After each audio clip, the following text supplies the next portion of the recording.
Welcome to The Longest Turn. This is episode 68, Top 50 Games, Part 1. My name is Tyler. Hello, this is Kevin. This is Tyson. In this episode, we're going to go over our top 50 games of all time, starting with 50 Countdown to 31. That's right. It's a lot of games. Yeah. It is a lot of games. That'll be 20 games apiece. Yeah. The last time we did a top anything list, we had top 30. Right. We did 3 episodes, 10 each. This is when we're doing 20 episodes or 20 games. 20 episodes? 20 oh, no. episodes worth of games. No. 20 games in one episode. Yeah. That's a lot. Yeah. It is a lot. Maybe next time we go top 100. Who knows? You know, I was filling this out or ranking my games with Pub Meeple and checking my list, and it's like I could easily do top 100. Oh, I absolutely. I have a top 100 because I used Pub Meeple. Right. I have a top 187, in fact. Ooh. But I think that for those who have never used Pub Meeple, really good resource. We've mentioned it multiple times. It's really good to rank your games or sort them in certain ways. And it does a really good job. Yeah, the list spits out the list, and you're like, okay, that makes sense. You make a couple tweaks here and there, probably. Yeah. I absolutely did. Everyone- but for the most part, it was pretty good. Every once in a while you make a mistake and you're like, well, why is it still comparing this game to that game? Because I know that I love this game way more. Yeah. And so, yeah, there's some little bit of tweaking to be done, but it's a great tool. I'm excited For to see what comparing your games. lists are, though. Yeah, I am too. I'm excited. I've only had one cracked windshield since the last time we spoke. Oh.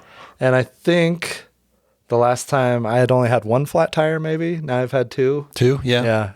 Yeah. Definitely a cursed car. Yeah. And my wife's car apparently too. So Yeah, right. We have Yeah, not had... your wife told me that you cracked her windshield on Yeah. accident, right? Yeah. Listen, okay.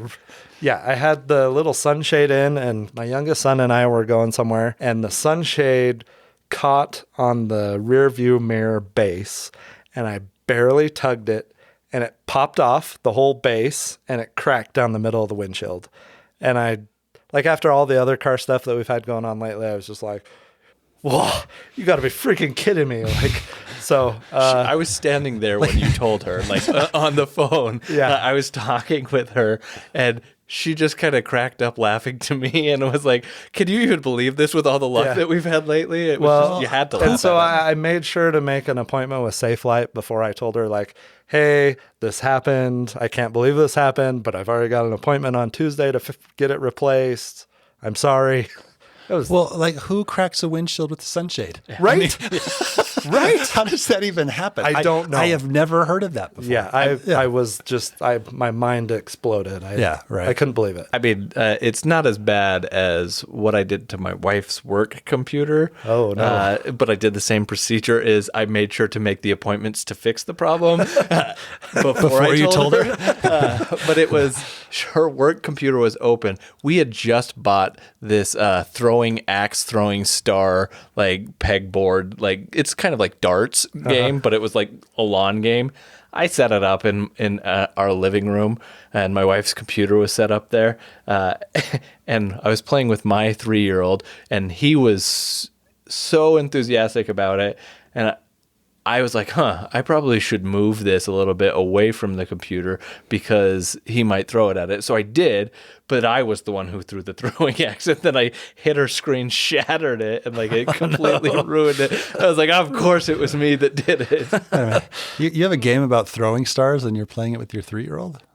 They're foam. Whoa. Wait a minute. They're foam. It's like it's foam, like, and it cracked the screen with a foam. yeah, because I was throwing it from like 30 feet away. So it was So it kind of reminds me of when I threw a dart in my sister's arm, but Was it an actual dart? yes, and it stuck. And it stuck in her arm. I feel like if it weren't That's a an story actual for another that'd day. be worse. Yeah, I'll share that story sometime. But let's get into to our top 50. Yeah. Let's do it. Starting with number 50. Kevin, All take right. us away. Okay. My number 50. This is by a designer called Vladimir Suchy. Oh. This may not be the only game on the Something- list from okay. this designer. Right? Chances are there'll be maybe a few more. But this one squeaks in at number 50. This is Messina 1347. Nice. Fantastic game. I love that this game is on Yukata because we get a play of it in every once in a while. I love that. I think my favorite part of the game is the estate board, and then you have the overseers. You get the people in your estate. They do certain things. The overseers go around, and you get these super turns basically where you combo things together. I love games that combo. Vladimir Suchy does that very well in his games, and it's no exception in this one as well. So Messina 1347. Plus, the game is about rats, right? Yeah. And who it could be my favorite rat game, right? Which is amazing. Okay. Right? Yeah. So that's my number 50, Messina 1347. That one just barely didn't make the cut for me. Yeah, I don't know that one made my list either. But I love that it's on Yukata and that we get to play it because it is a fun game to play. And absolutely. But getting it to the table kind of gets lost in the shuffle of all the other hundreds of other games that Yep. we have. So it's awesome that it's on Yukata. But yeah, I agree. That's a great 50th. Nice. Yeah. So my 50 is also one that we can play on both the table and digitally. But it is one that we've talked about recently. And the reason it's at 50, I'm going to explain this before I tell you the game. The reason it's at 50 is because it's so new to me. I wanted it on this list, but I don't know that it's fully... Could it be the newness to this game or not? I don't know. But I've gotten about 5 plays of this game in. It's a Gest of Robin Hood. That's 50 for you, huh? It's 50, but I fully expect that this is going to start climbing the ranks pretty quickly. Okay. But because of its newness, because it's a 2-player game, I don't get it played on the table as much, but I'm so happy that there is a BGA implementation of this now. And Kevin and I have been playing this. Like, we had several games back to back to back that we just played. I've probably played this more than a lot of the other games in my top 50 Yeah. at this point now. I agree. Right? Yeah, because of how accessible it is, and it's great. I love this game. We've already talked a little bit about it. I could go on. We've had several experiences where Kevin and I have just gone back and forth in our games where the sheriff wins, then Robin Hood wins, then the sheriff wins, like this back and forth, and we keep improving in our skill with it. You find out how to play because they're so different, the way that you play Robin Hood and the sheriff. And like you said, you get better as you play more, and then you discover things as you play. You're like, oh, this is a strategy that I probably should have been doing all along, and it's a genius design. And So you do feel like they're pretty well balanced then? Because I know at one point you made a comment when we were playing. Tyson and I were talking about that too. It's like, it seems like the sheriff is a little bit overpowered, but I think it's pretty balanced as you play more. I think the barrier to entry for seeing what strategies are available for the sheriff are more readily apparent. Yep. Like, it's easier to jump in as a sheriff player. And if I were to play this with a new player, I would have them start with the sheriff. But I don't think that means that they're not balanced. I think it just means you have to understand how to play Robin Hood. And I do think that they become balanced. I was very concerned about that after a few games because we hadn't seen Robin Hood win for like a while, and it was like an accomplishment to get to the third ballot. Exactly. Right. We're like, oh, I feel like I played Robin Hood well. I'm still going to lose, but I got to the third ballot. Right. But yeah, I think as you play more, you get better as Robin Hood. And I think that you just have to, it's a different style of play altogether, and you have to embrace the difference in that style for it to be effective. Yeah. So that's my 50. A Gest of Robin Hood. All right. My number 50, I'm just going to start it off with one that I know is not loved in the group so much. So that's kind of why it's dropped down on my list, because it doesn't get to the table very often. This is my only Alexander Pfister game on the list, and it is Great Western Trail, published in 2016. That this game is different every time. And you're building out these different routes of outposts. You're trying to put your outposts out in a way that you can combo some of your actions and that they can play off your herd, which is your deck that you're constantly building. And I don't know, I love how the different character upgrades, like the cowboys, or the engineer or the conductor or whatever make different actions more powerful. I just think it's a great game. I've had a great time every time I've played it. I just love trying to milk each outpost for everything it's worth. And I don't know, it's just a good puzzle to figure out. And I feel like it's pretty well balanced between building out outposts, getting good cattle, or going further and further on the railroad and exploring that. Good balance there. And I think it's a great game. While I don't like the game personally, I can appreciate that it's a well-designed game, and it's worthy of being on a top 50 list, just not my top 50 list. But like, I think that's the sad truth sometimes, right? There are some games that don't make my top 50 list not because I don't think they're great, but because I just can't get them to the table because our group sometimes doesn't like that particular game, and I just don't get it played. Right. And while that's sad, it's also not that bad because we have tons of really great games to play. Yeah. Right. And It happens. Right. And all of these games are just fantastic. Well, if it makes the top 50, we played a lot of games, right? Yeah. If it makes the top 50, it's a great game. Yeah. Right. And I would say too, like the separation between 50 and 60 and 70 is not that big of a difference, right? So No, there not at are all. amazing games out there. We're trying to narrow it down to top 50, which is difficult, but that's my number 50, Great Western Trail. All right, my number 49. This is one game in a series of games, right? It's the only game in this series that I have on my list. That is Lovecraft Letter. Oh, nice. Yep, this is designed by Senji Kanai. So there's a lot of reasons why I really like this game. First of all, the production on this is off the charts. Yes. It is probably the only game that Tyson has that's sleeved, because the sleeves come with the game. Eschaton. Oh, Eschaton as well. Yeah, thanks for bringing that up. Yeah. The only one that I didn't pay for. Yeah, that comes with the game, right? And the sleeves that come with the game are fantastic. They just make it, just add to the overall feel and production of the game. It comes in this little book. There's these poker tokens Really poker nice. chips that are really nice. And what the game does, I think, is really cool. That's different from other Love Letter games. It's got insanity cards and the normal cards that you can play as well.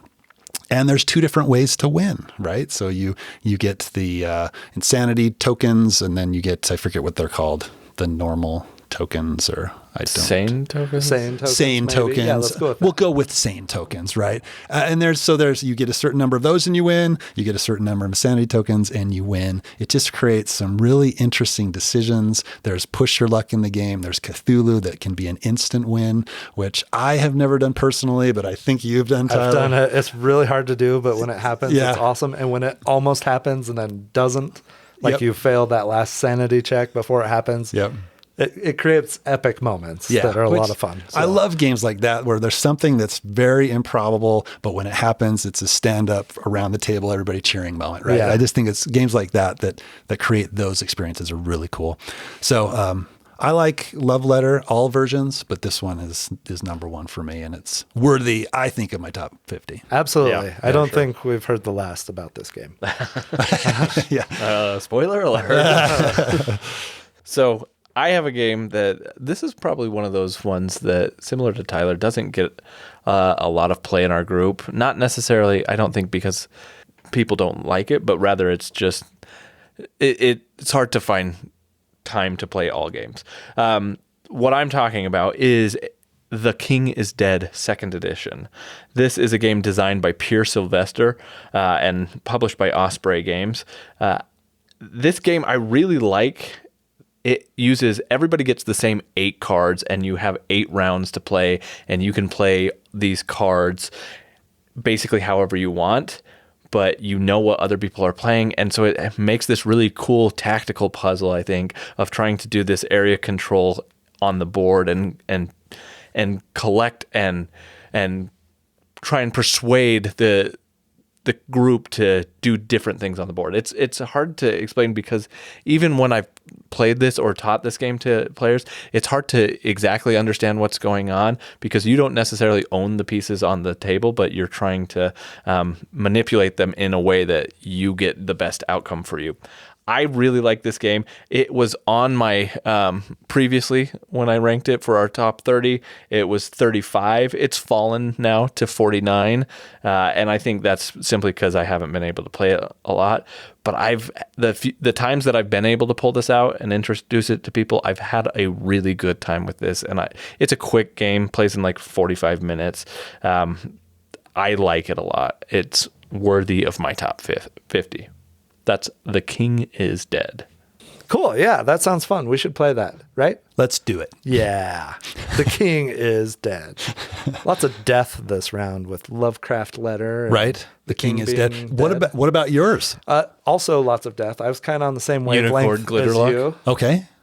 That wasn't number 49 is not wavelength. Oh. But it is Unfathomable by Fantasy Flight Games. Nice. It's There's Tony depth with that for sure. Fanchi and Corey Konitska are the designers of this. I love this game. It would be higher up on my list, but it's a really hard game to teach. It re-implements Battlestar Galactica. I love the experiences that we've had playing this game. It's a fantastic game, but it is really hard to teach when you have a new player at the table, especially because there's a hidden traitor element.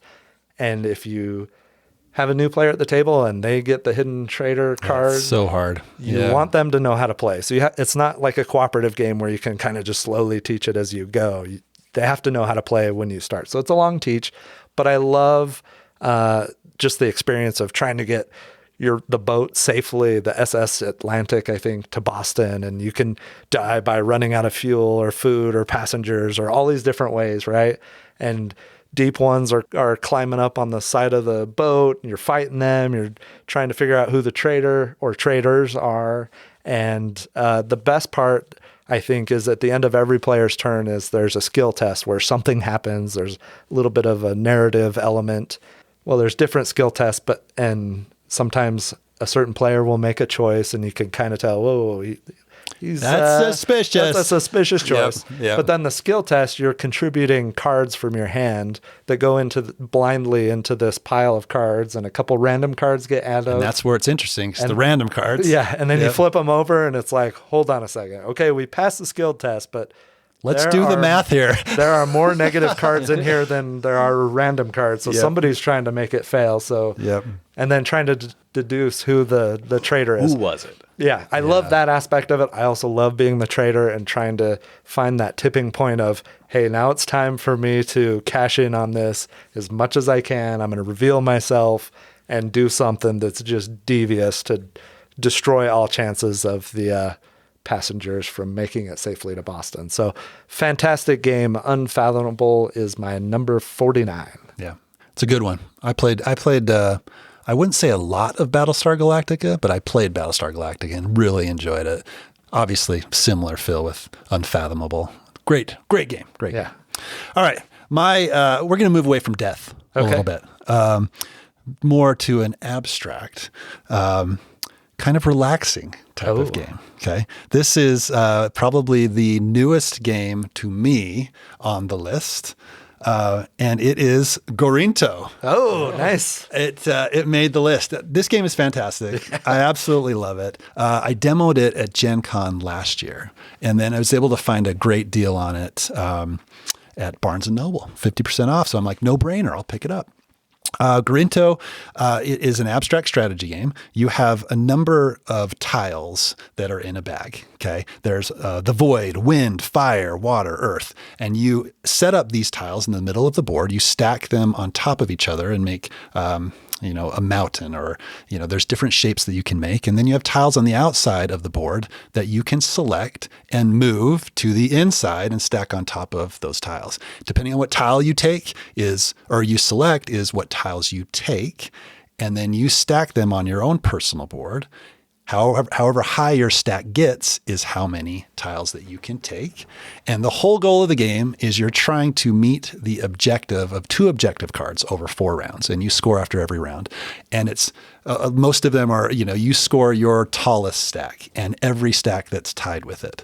Or you score your shortest stack, or you score stacks of the same height. Or stacks that you have the fewest of but at least have one tile of, right? Exactly. Comparing to other players at the table. Yep. And there is a bunch of different scoring cards. And every time you play, you randomly select 2. And the only restriction is if you get 2 cards that have the same letter, you can't use those together because, through play testing, they're broken or something like that. And we played a game the other day, and the 2 were like completely opposite. And we're like, these should be broken. But the game was super fun. It was. And it was a completely different feel than any other time that I've played. It's a fantastic abstract game. I'm having a ton of fun with it. I played 4 times so far, and it's quick enough and there's enough variety to it that I think it's going to get to the table quite a bit. I like it a lot. Yeah, it's a great game. I made my list before I had got my 2 plays of Gorinto, but it would be right there on the cusp of top 50. It's a lot of fun, and I loved how different both of those gameplays were because of the different scoring conditions. Yeah, and that's every time I played, it's been like that. There is a little mini expansion in mind called the Spirit Wishes expansion. Adds just a few more decisions in the game. Doesn't add a whole lot. I could probably take it or leave it, but I like that there's variety. Yeah. And that you can add it in there. So that's my number 48, Gorinto. Well, you moved away from death. I'm moving even further away from death. Okay. With my number 48, which is Fort from Leader Games. Oh, designed by Grant Rodiak with Kyle Farron artwork. The reason why this is further away from death is because this is all about children and building forts and having pizza and collecting toys and water guns and all that type of stuff.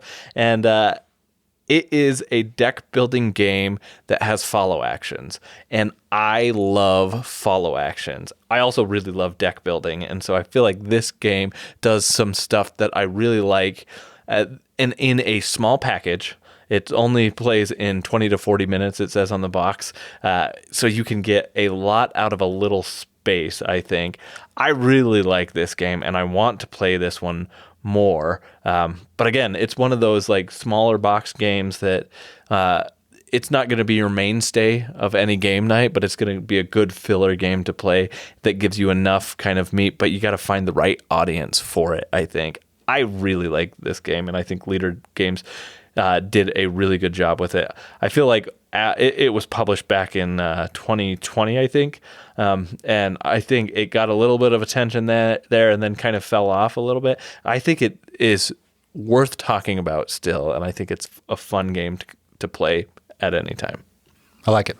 It's a good one. So that's my number 48, Fort. I like Fort.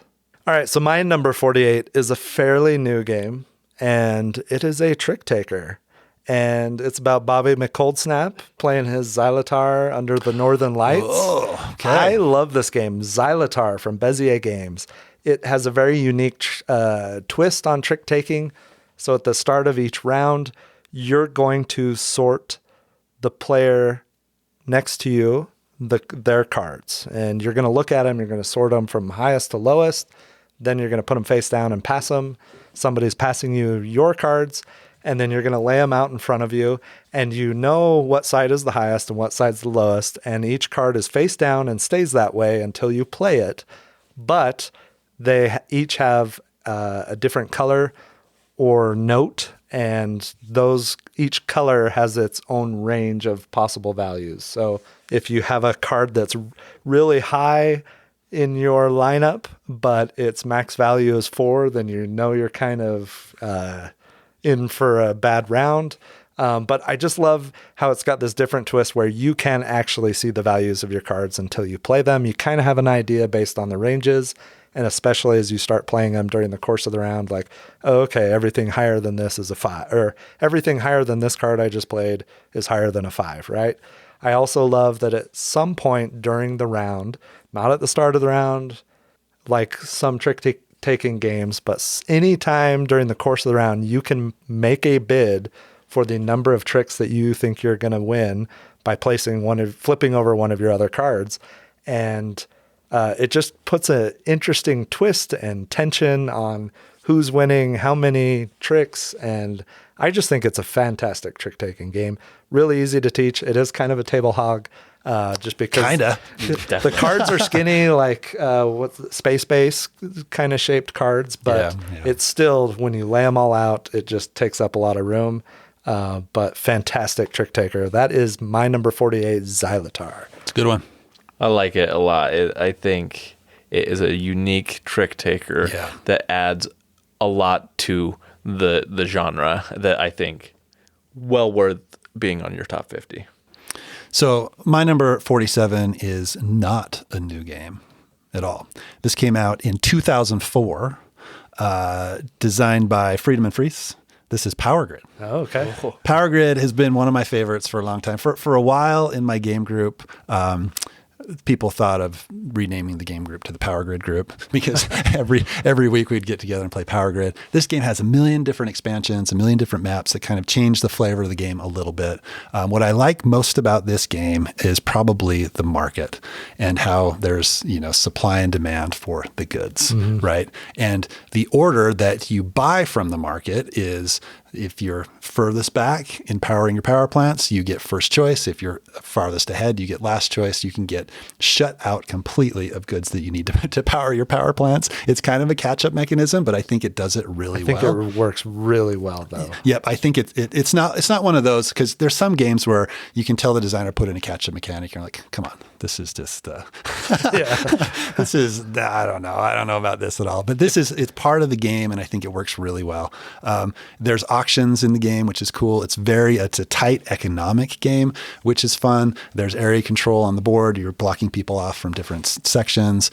Sections open up after a certain amount of time, and then more sections open up later in the game. Things get progressively more expensive to build out on the map. They do. They get progressively more expensive, but it's such a satisfying experience to play this game. I think the last time I played, and it's dropped a little bit for me. It was 27 before. Now it's down to 47. Still fantastic game. It doesn't get to the table a whole lot anymore. I think the last game we played was at Gen Con, the Big Power Grid, that was a fun experience. There were some interesting people around the table that we were playing with, but we got to did we get it played after We've that? played it since, yeah. But that was an interesting experience.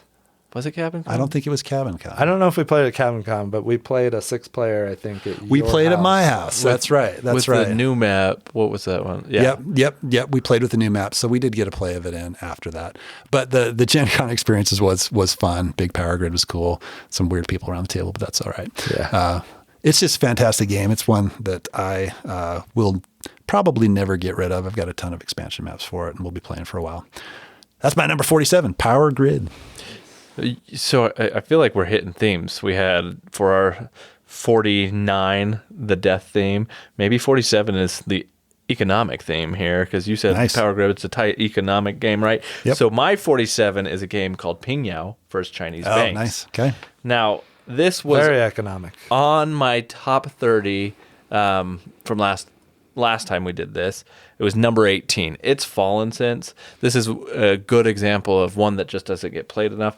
And for me, I think some of that 18 rank that it was in at the time was because I had my own hand in this. So I helped publish this game in the U.S. primarily, and so I had a little bit of bias there, I think. So I reevaluated it, looked at it, and I said, I really like this game, but I think it's more appropriate in this kind of 50 range. So 47. For me, Pingyao First Chinese Banks is a game about being the first Chinese bankers that essentially invented the banking system and giving and receiving loans and having multiple branches that you're opening across China and doing a lot of different things. And it is a really tight game in terms of trying to collect and give money.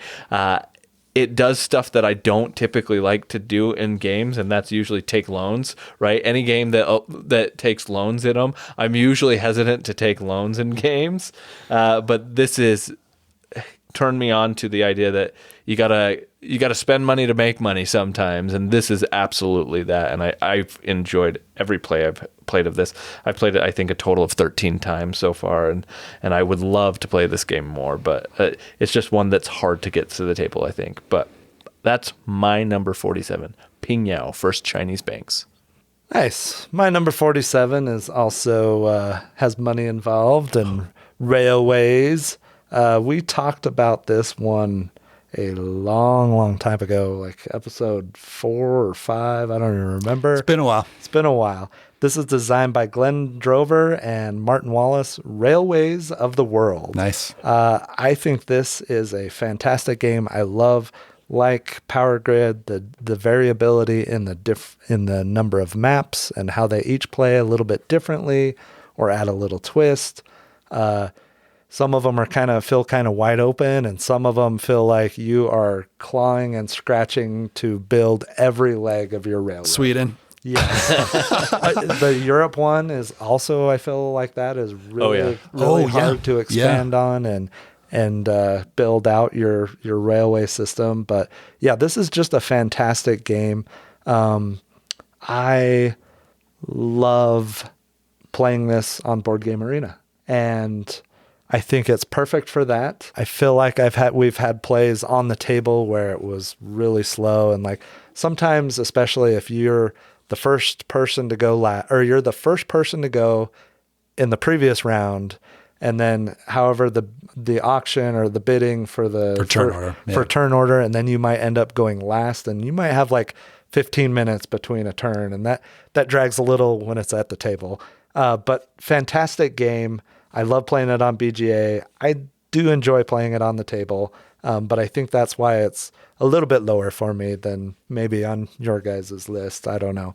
It's a great design, feels competitive and tight, and I love that there are so many different maps. So that is Railways of the World, number 47. Yeah, we've got a game going on BGA now, and I love it. Yeah. It is so much fun. That game is fantastic. I haven't had a game of it in a while. I need to get another game of it. But yeah, to your point, I love it on BGA. I think it's phenomenal. I also love it. I love it on the table. Like I think it's such fantastic. A sprawling experience, and to see your train networks expand over the course of the game. It's got table presence. Yeah, it's a massive map. And as you get that, your networks build out. It looks awesome, right? And Kevin's got a couple of train engines that are a little special, wonky. Yeah, you got some special ones. We got some special ones. Yeah, and it just adds to the character of the game. That's right. It is fun to play on the table. I know I like it a little less, but what a fantastic design. Number 47, Railways of the World. Good choice.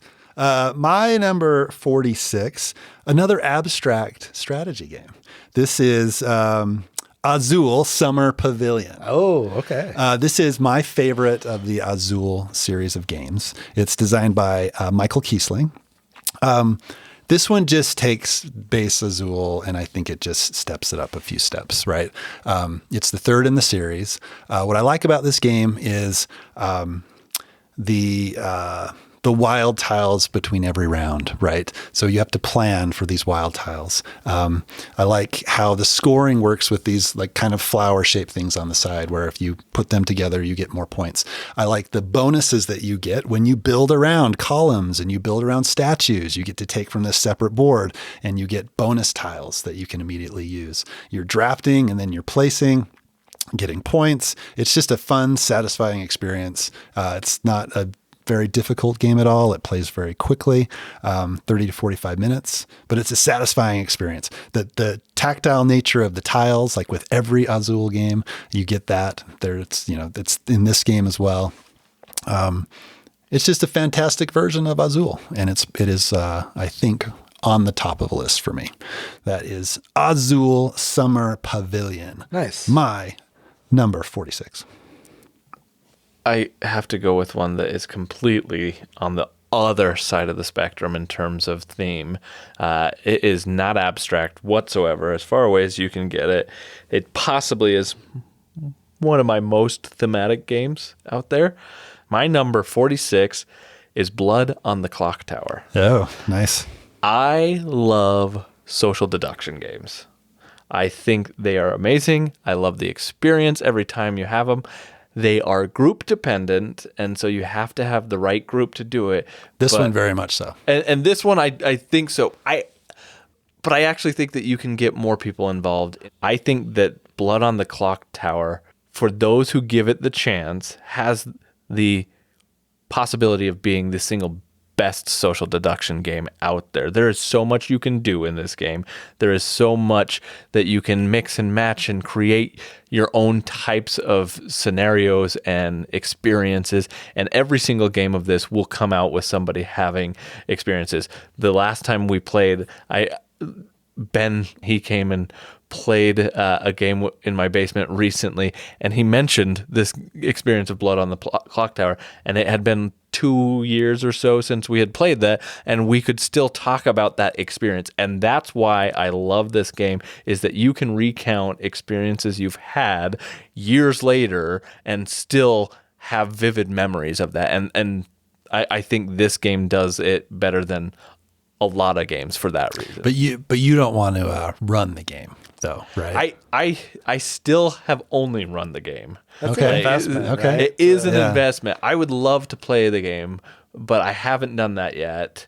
But I do enjoy running the game, but exactly that, Tyler. It is an investment. You should have Ben run the game. I think he would do a really good job. Plus, you can't trust Ben. No, you can't. He pretends. Get him out of the game. He's very nice and very, very good at being a trader. So He is. get him out of the game, have him run the game, and I think that would be an excellent experience. That's a good idea. I really want to do that for Halloween season coming up. Like, It's not a season; it's a day. But yes. No, there's I'm a just kidding. season I know. of Halloween. I said that for my wife. I was going to say, she's going to come and hear this, and she's going to hurt you. Yeah, it's possible. Yeah. No, Blood on the Clocktower is my number 46. Good choice. Nice. I still haven't had a chance to play it yet. It's good. I played it once. It was a good time. My number 46 is a game, the only game on my top 50 that I've only played completely solo. Any guesses?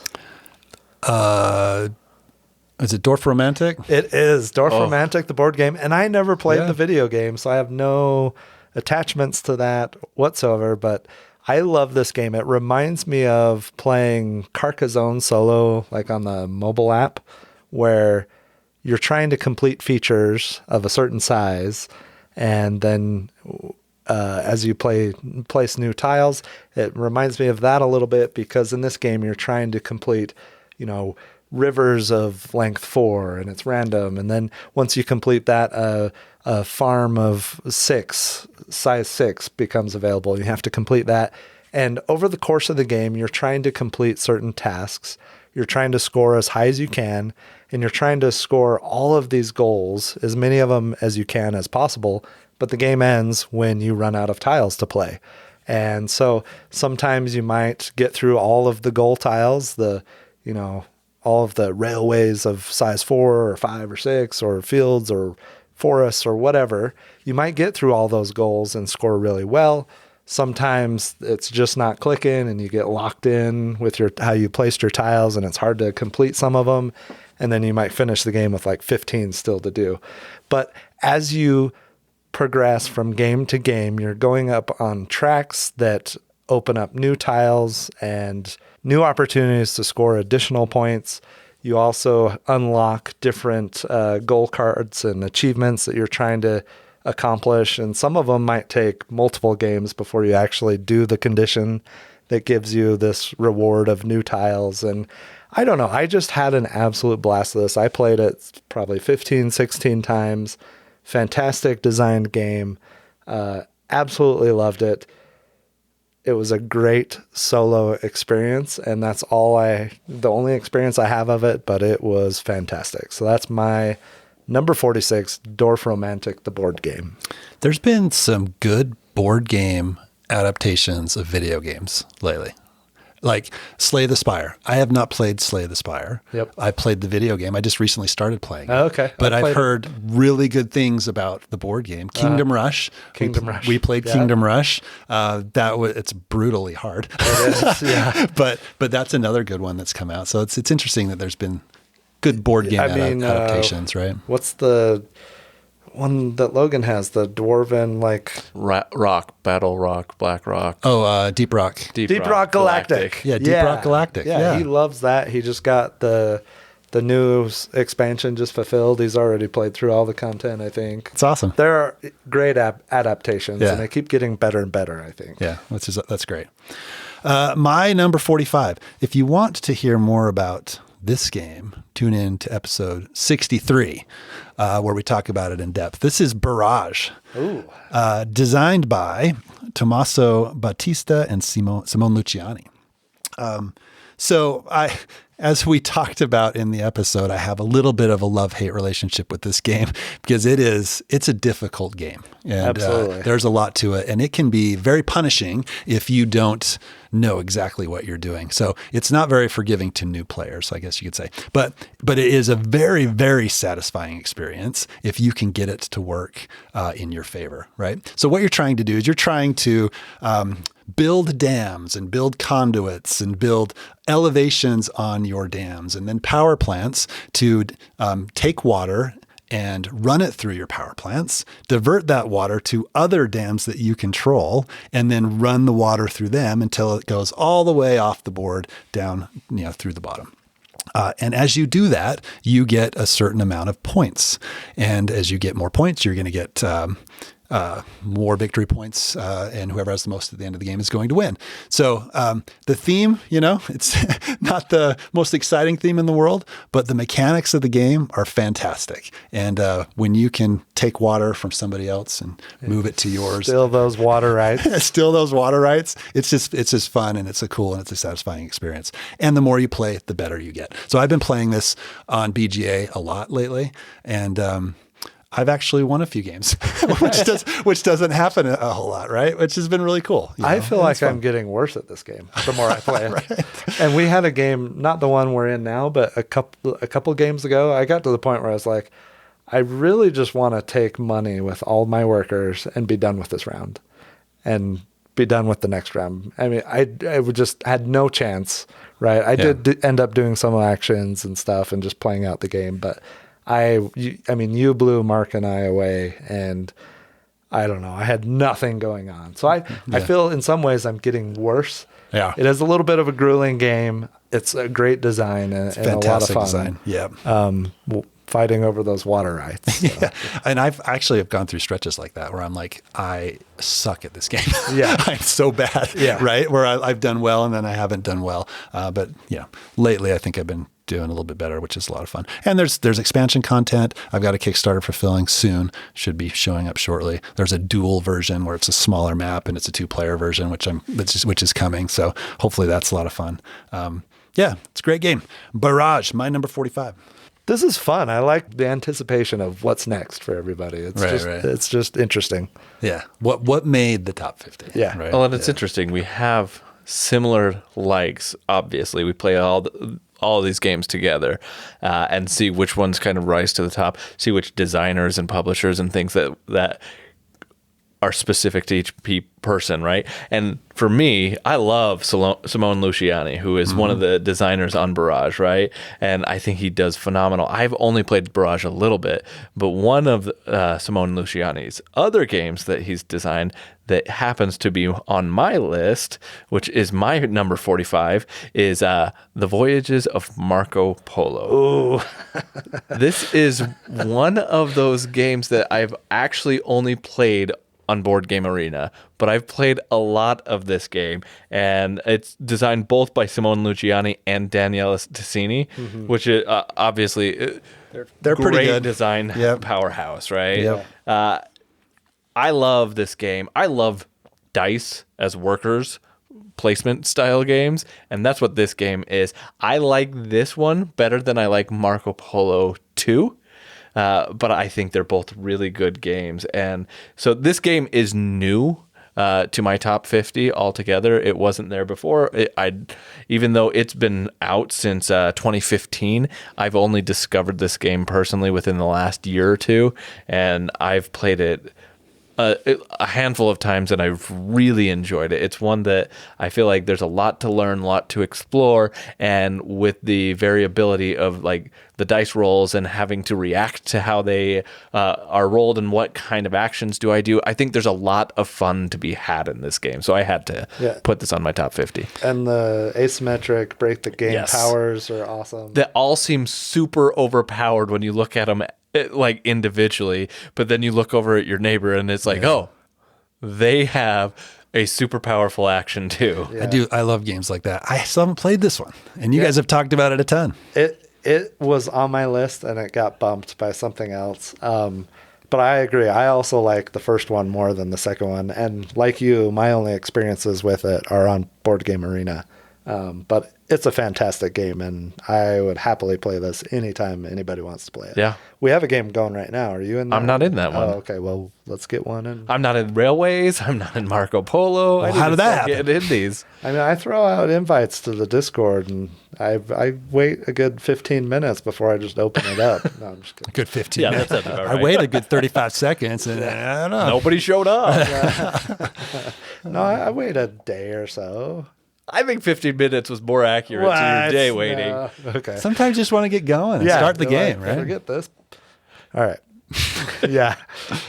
So that's your number 45, right? That's my number 45, The Voyages of Marco Polo. So my number 45 is also a game that I've only ever played on Board Game Arena. It's my first Reiner Knizia game that's going to be on this list, and it is Tigris and Euphrates. This came out in 1997.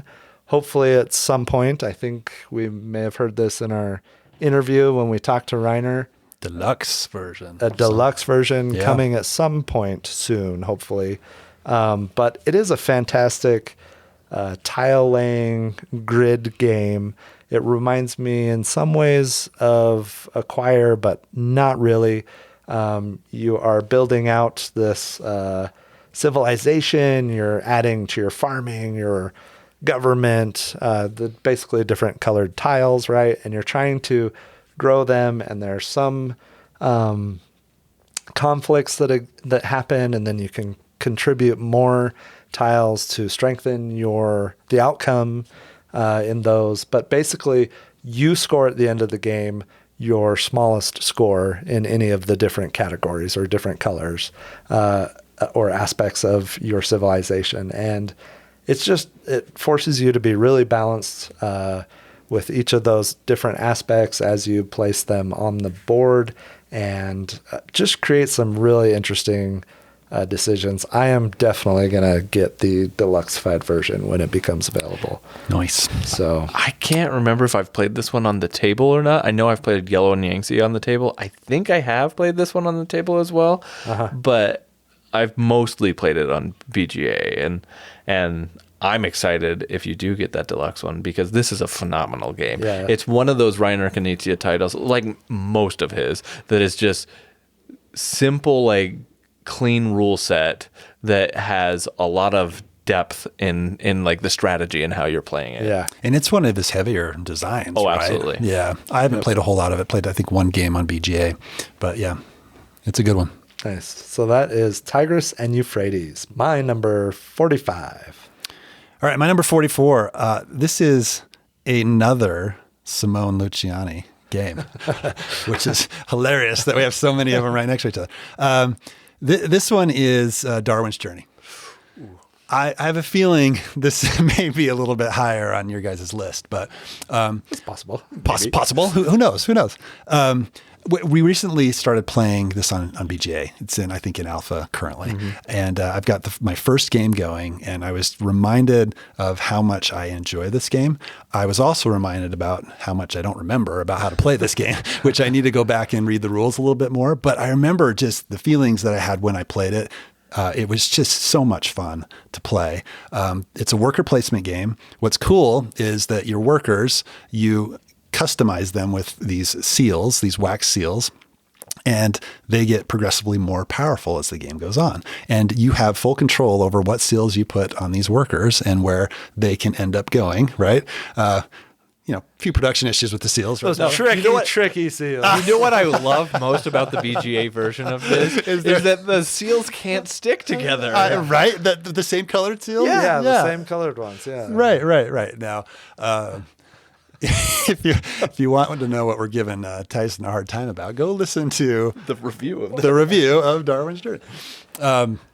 But it's a great game. I love, walking around the Galapagos and discovering new plants and just sailing your ship and, getting far enough along where then you can discover new islands and find new things. And the stamps, there's so many things in this game and so many mechanisms that are intertwined and so many things to do. It can be overwhelming, but it's a satisfying experience and it's a fun experience. Yeah, it's a little overwhelming to get back into it after taking a break. But the table presence, it's this awesome. game's fantastic. But I think that's the great thing about it now being on BGA is I think because of that, we have a chance now to finally get into the Firelands expansion and start looking at the additional content that's there, because we will have the opportunity to be more fresh on this game. And it's one that it's hard to get to the table sometimes because of that kind of remembering everything that goes into it. So if we can have some BGA games going, I think it's going to make that easier to actually bring it to the table and want to play it there. And I fully expect this game to go higher up in my rankings if we continue to play it, because it's a fantastic game. Awesome. I love it. Worthy choice. My 44. Okay, my 44 is a game that is new to my list entirely. It came out back in 2022, and it is a game called Beast, designed by Ellen Midhall, and Asar Peterson. It is a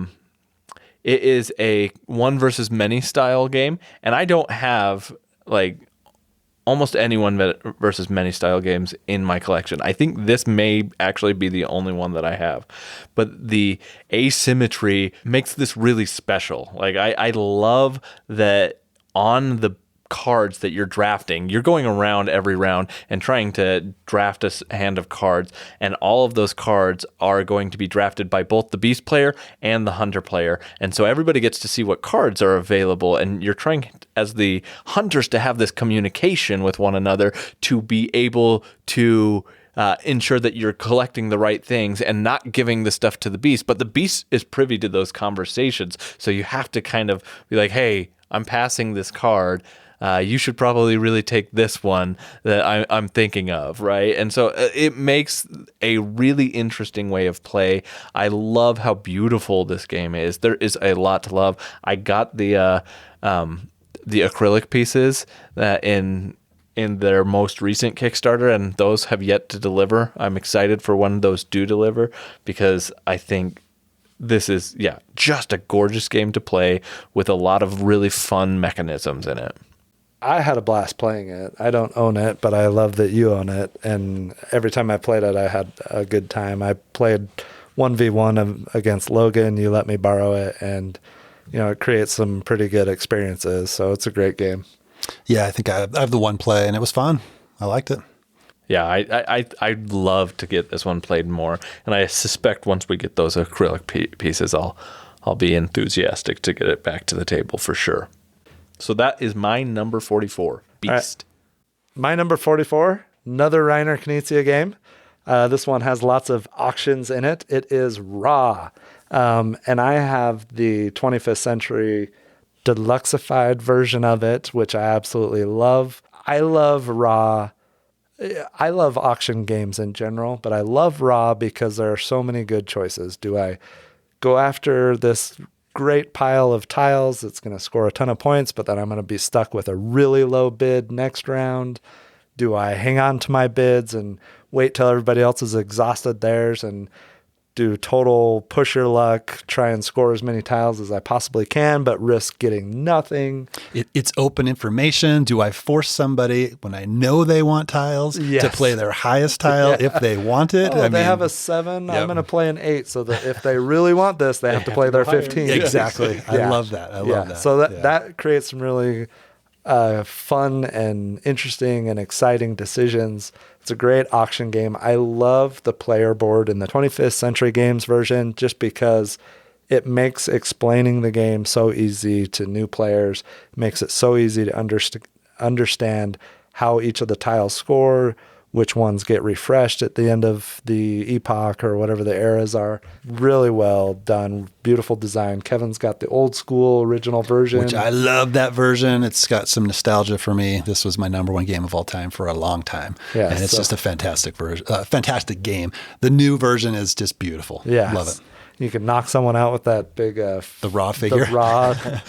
I invoke Ra. Wham! Slam it down on the table. Yeah. So, this came out in 1999. That is my number 44, Ra. All right, my number 43. This is another older game. This came out in 2007. I played it way back when I got it. I recently got it out again and played it and have 23 logged plays of this game. This is Parade. Absolutely love this game. Yeah. It is designed by Naoki Homa. This is just a simple card game that has some of the hardest decisions in a little card game that I, of any game that I own, right? So just really quick how this works, because you can explain the game in like a minute, right? You have cards in a number of suits, and they have numbers on them, right? You're trying to get the fewest amount of points in front of you. You collect the fewest amount of cards. So there's a parade that's laid out. You have a start of the parade, at the end of the parade. You put a card out of a certain color and number, and then you count based on what the card value is, and there's a safe zone. If you get outside of the safe zone, you've got to take every card that is the same color as the card that you played, plus every number that is lower than that card, or higher. I think it's higher. Higher. Sorry. Higher. Or is it lower? I don't know. Why? I've played this so many times and I'm drawing a blank. You have to take cards, right? Depending on what you play. And you're trying not to get cards. So you're accumulating cards throughout the game. The trick of the game is you have to take points based on the face value of that card, unless you have the most of that suit. And if you have the most or tied with the most of that suit, you flip that stack over and it's only worth 1 point for each card in that suit. That creates some super interesting decisions as you're getting towards the end of the game. You can purposefully take a whole bunch of one color because you know you're going to get most of that color, and stick somebody else with a lot of points because they only have 1 or 2, but they have high value cards in that color. They have an 8 or a 9. So it's a super fun game. Really quick, really easy to teach, and it's one that I've played a ton of, and I think it's going to get to the table a lot just because of the short play time and the fun, hard decisions that the game has. So that is my number 43, Parade. I've ordered this. I'm just waiting to get to a shipping threshold. It's a fantastic card game. Right. In one of our recent plays, I kind of did the shoot the moon where I had the most in each color. Right. And ended up winning. And that was just such a fun experience. Yeah. Because it's really hard to do. Oh, it can backfire on you quick. And it's backfired on me before. And if it backfires on you, you're not winning the game. Let's just say that. You're scoring some high scores there. Yeah. The amount of tension that is in this game, like good tension is palpable. Like, you're sitting there being like, okay, there's stuff on the table. I want to make sure that it stays on the table until my turn. But if it goes, then you feel really, really bad, or you get a sense of relief and exactly. I don't have to take those cards. Exactly. Yeah, it's like, I just drew a 10. Whew, okay. Yeah, it's really good. It reminds me, and the gameplay is nothing similar, but it reminds me of the type of tension that I get from playing like Ticket to Ride, right? Like, exactly. I really like. Am I going to be able to finish my route? Yes. Am I going to be able to do what I want to do to ensure that I can minimize my points here? But yeah. So my number 43 is a game called Crusaders, Thy Will Be Done. It's designed by Seth Jaffe, and it was published by Tasty Minstrel Games, who unfortunately no longer are publishing. It is a really fun game that utilizes a Mancala kind of mechanism that I don't think you see in very many games. I remember hearing Seth Jaffe talk about this and thinking he said he wanted to design a game that utilized Mancala in a way that it was the central mechanism of the game, and in a way that felt strategic and interesting and not just like a side kind of a feel. And that's what this game does really well. I like the expansion to this as well. I think it's done really well, and there's a lot of variability in this game. It is a lot of fun. I would play this anytime. The colors on this board just pop. It is worthy of my top 50 for sure. That's Crusaders, Thy Will Be Done.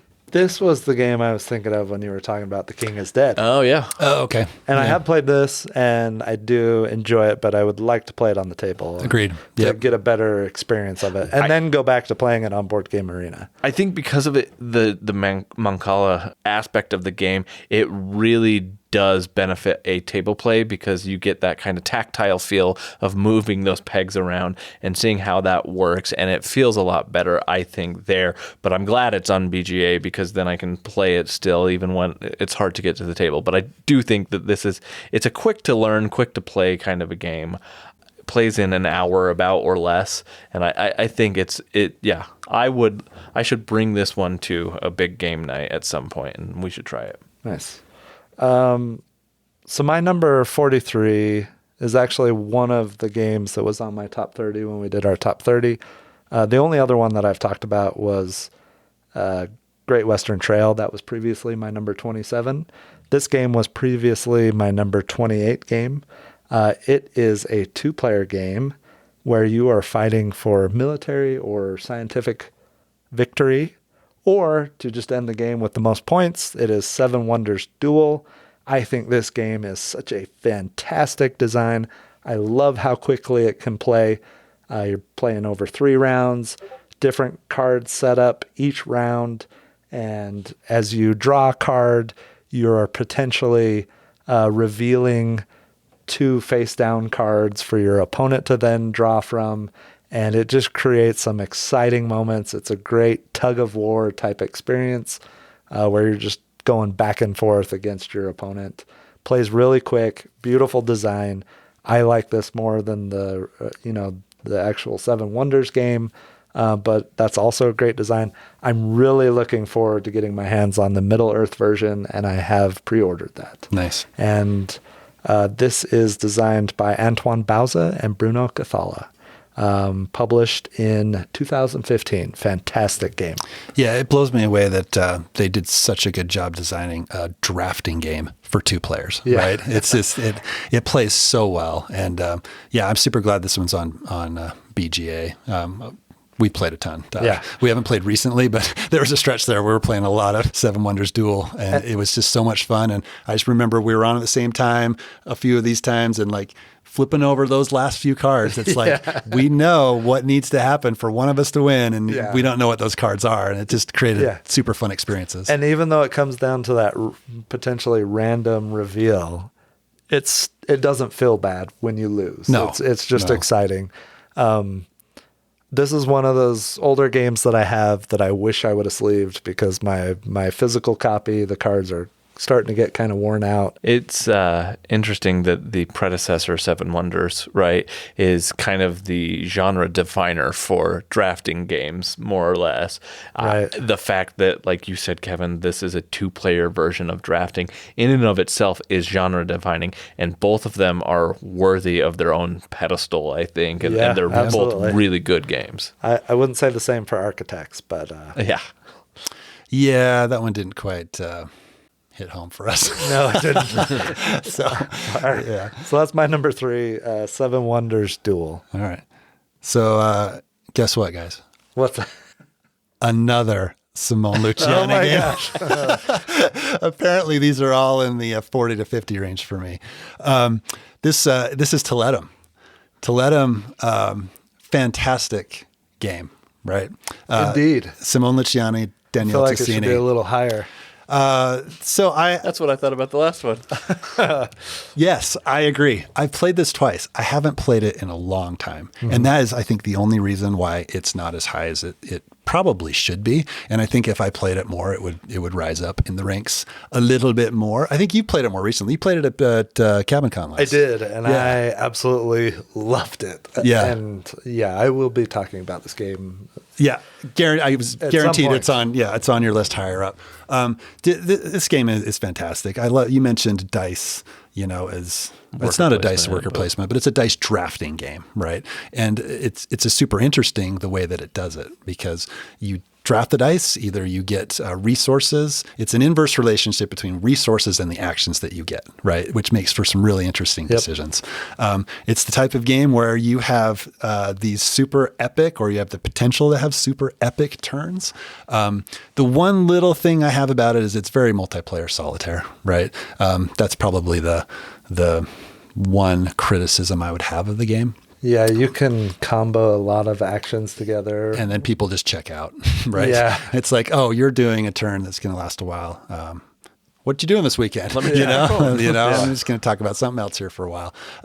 That's just a very minor nitpick of the game, but the game's fantastic, and it's. I love the color palette. It kind of reminds me of an old school Euro game. Yeah. Just the way that there's the track along the outside, and it's very muted in the colors. But it's awesome. I love the color palette. I love the design. It's board and dice, right? It is board and dice. Yeah, Yep. it feels very much like a board and dice game. Yep. It's fantastic. I love it. I'll be talking about it. Yep, absolutely. So probably will, raise up in my ranks as I play it more, but currently sitting at 42. That's Tiletum. Nice. So my 42 is a game that previously sat at 7. It was on my top 30 list before. Big drop. It is the biggest discrepancy on my whole list.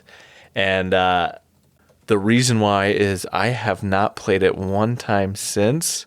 I would love to, but as soon as you hear the designer, you'll understand why. It's Vital Lacerda.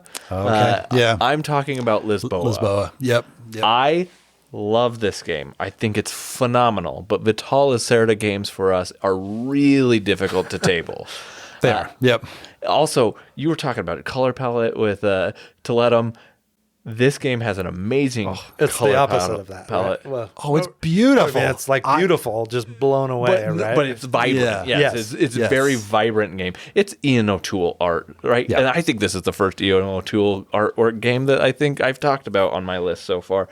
But it is a beautiful game. It has follow actions, which I've already talked about in this episode that I love, and it has card management, area control. It's got so much packed into this game. You're trying to complete the reconstruction of the city Lisboa after the great earthquake of 1755. The theme in this game is quite apparent. It is a game that is near and dear to Vital Lacerda's heart because of its origins. I think this game is amazing, and I would love to play it. It says it plays in 60 to 120 minutes, and I think that's probably not accurate, especially for our group, which makes it incredibly difficult to get to the table. The weight on BGG is 4.58, which is another hard thing to get to the table. But I love this game. It deserved its spot as number 7 previously, but it's fallen simply because I just can't get it played. I would love to play this game more. That's my number 42, Lisboa. So my number 42 is second most recent game that I've played that's on my top 50 list. Okay.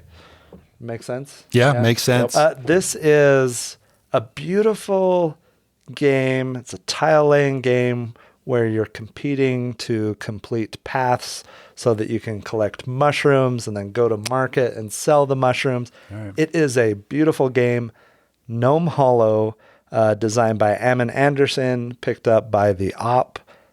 Fantastic game. I have just got my physical copy. I've played this, got a chance to play it at Origins last year, and have been playing it on Board Game Arena, and it is fantastic. I think this game is going to rise up once I start getting more table plays, but this is Gnome Hollow. Fantastic game. Awesome. I'm excited. I'm excited to play this more on. Well, you have the physical version now. I'm excited to play the physical version, but the fact that it's on BGA, we're going to be able to explore it more like we do all games on BGA, which is great. Yeah. I will say I love the original box art a little more than what they came out with. I think it would look a lot better on my shelf, but the gameplay is independent of what the box art looks like. So Thank goodness for a lot of games. yes. There's some games up there that we would have a real concern playing if that was the If that's the factor. criteria. Yeah. I only play Hansa a box. Teutonica. Yeah, exactly. I'm sorry, we can't play the Golden Ages or Trois or like, Yeah, exactly. Hey, I like 12. The Oh, Golden yeah. Ages. I don't know. That gives me nightmares. Yeah. So that's my number 42, Gnome Hollow. Excited to play this more with you guys. Agreed. All right, my number 41. This one was previously number 24 on the list. Dropped a little bit. Still a fantastic game. It is by one of my favorite designers. This is Race for the Galaxy. This came out in 2007. Tom Lehman, he is king of engine builders, right? Yeah. There are so many games in the Race for the Galaxy series that have come out. This was the first one.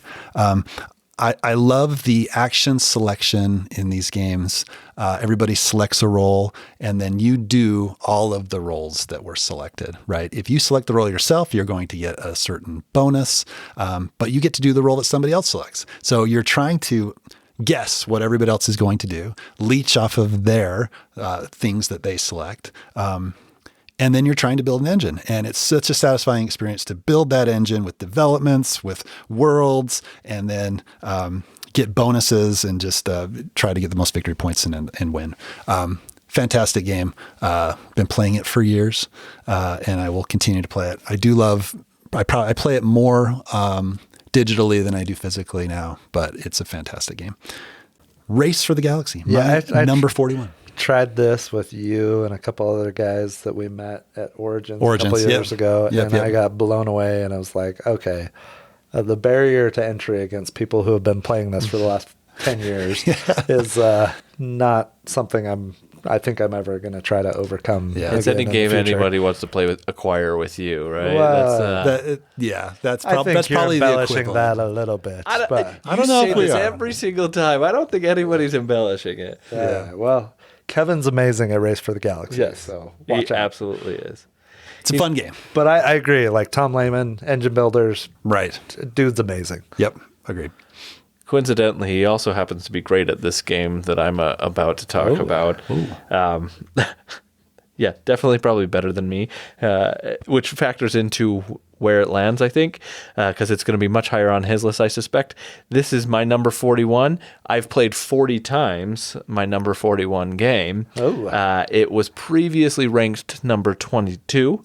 I think the factor for which it fell is because I've played it so much, I need to play the expansion more to kind of revitalize it again. What is it? Lost Ruins of Arnak. There you go. There you go. I love this game. I think it's fantastic. I know that there's mixed emotions here at this table about this game, but I think this game is really good. In fact, I think that one of the reasons I've cooled on this game a little bit is because I've played so much of it on BGA. Mm-hmm. I want to play this back on the table again because I feel like get the expansion played, yes, right? Absolutely. Like, the expansion, I think, that adds so much to it. That's for sure. exactly There's what I multiple want. expansions at this point. And it adds the asymmetry in what you're playing, right? And that's the first expansion. We haven't even explored what this. I don't even own the expansion, second expansion right. because we don't play it on the table. So I'm like, why do I even get it? Right. Yeah. But I think this could come back up in my ranks if I had more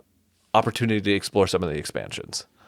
While Lost Ruins of Arnak did not make my top 50, I can sympathize with the feeling of sometimes games drop down the list because we're only playing them on Board Game Arena. Yep. And the experience really comes out when you play it on the table. Yeah. Right. Yep, and sometimes games suffer a little bit when you've only played it on BGA for the last 2.5 years. Right. Yeah. Yeah, I mean, obviously, I love this game. I'll have more to say about it later, for sure. Oh, it's even higher on your list? Higher on my list than 41? Yeah, definitely. 100%. There's no even question there. Yeah. Okay, there you go. I see what you did there. Where's Dune Imperium? You haven't talked about Dune Imperium yet? Wait a minute. We got a ways to go. Wait a minute. That may be outside your top 50, right? I don't know. That's got to be at least 63, right? 63. Yes, he did say 50, between 50 and 70. It's really close. It's really close. It could be anywhere in that range, right? Yeah. So. We'll get there eventually. So that is my number 41, Lost Ruins of Arnak. So my number 41 is another trick taker, and This game we discovered at Gen Con. We played it a number of times at Gen Con. We played it a number of times after we got home. It is a hidden trader trick-taking game, Inside Job. This is designed by Tanner Simmons and is published by Cosmos. Fantastic trick-taking game. Like, I remember hearing it explained to me, like, how is this possibly going to work with trick-taking with a hidden trader? But you know, most of the people at the table are trying to successfully win tricks in certain ways. Think of The Crew, where people are trying to collaboratively complete certain tasks, right? And most of the people are trying to do that, but there's one trader at the table who's trying to thwart the plans, trying to stay hidden until at the opportune time, right? Until it just suits them better to reveal themselves. Not only that, the game comes with a bunch of different roles that you can play with beyond the basic trader. Which it really kicks it up a notch. Really mixes up things. Yeah.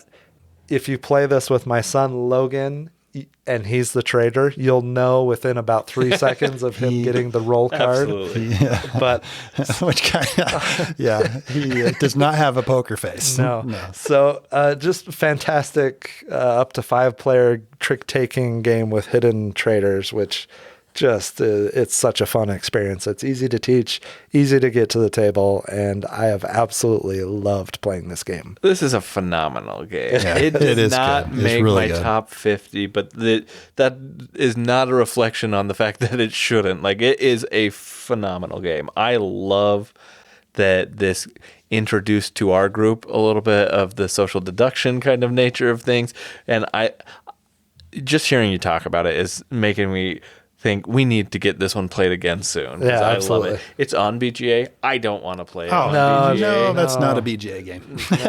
You got to play it in person. Yeah. Yeah. Yeah. But yeah, I want to play this one again.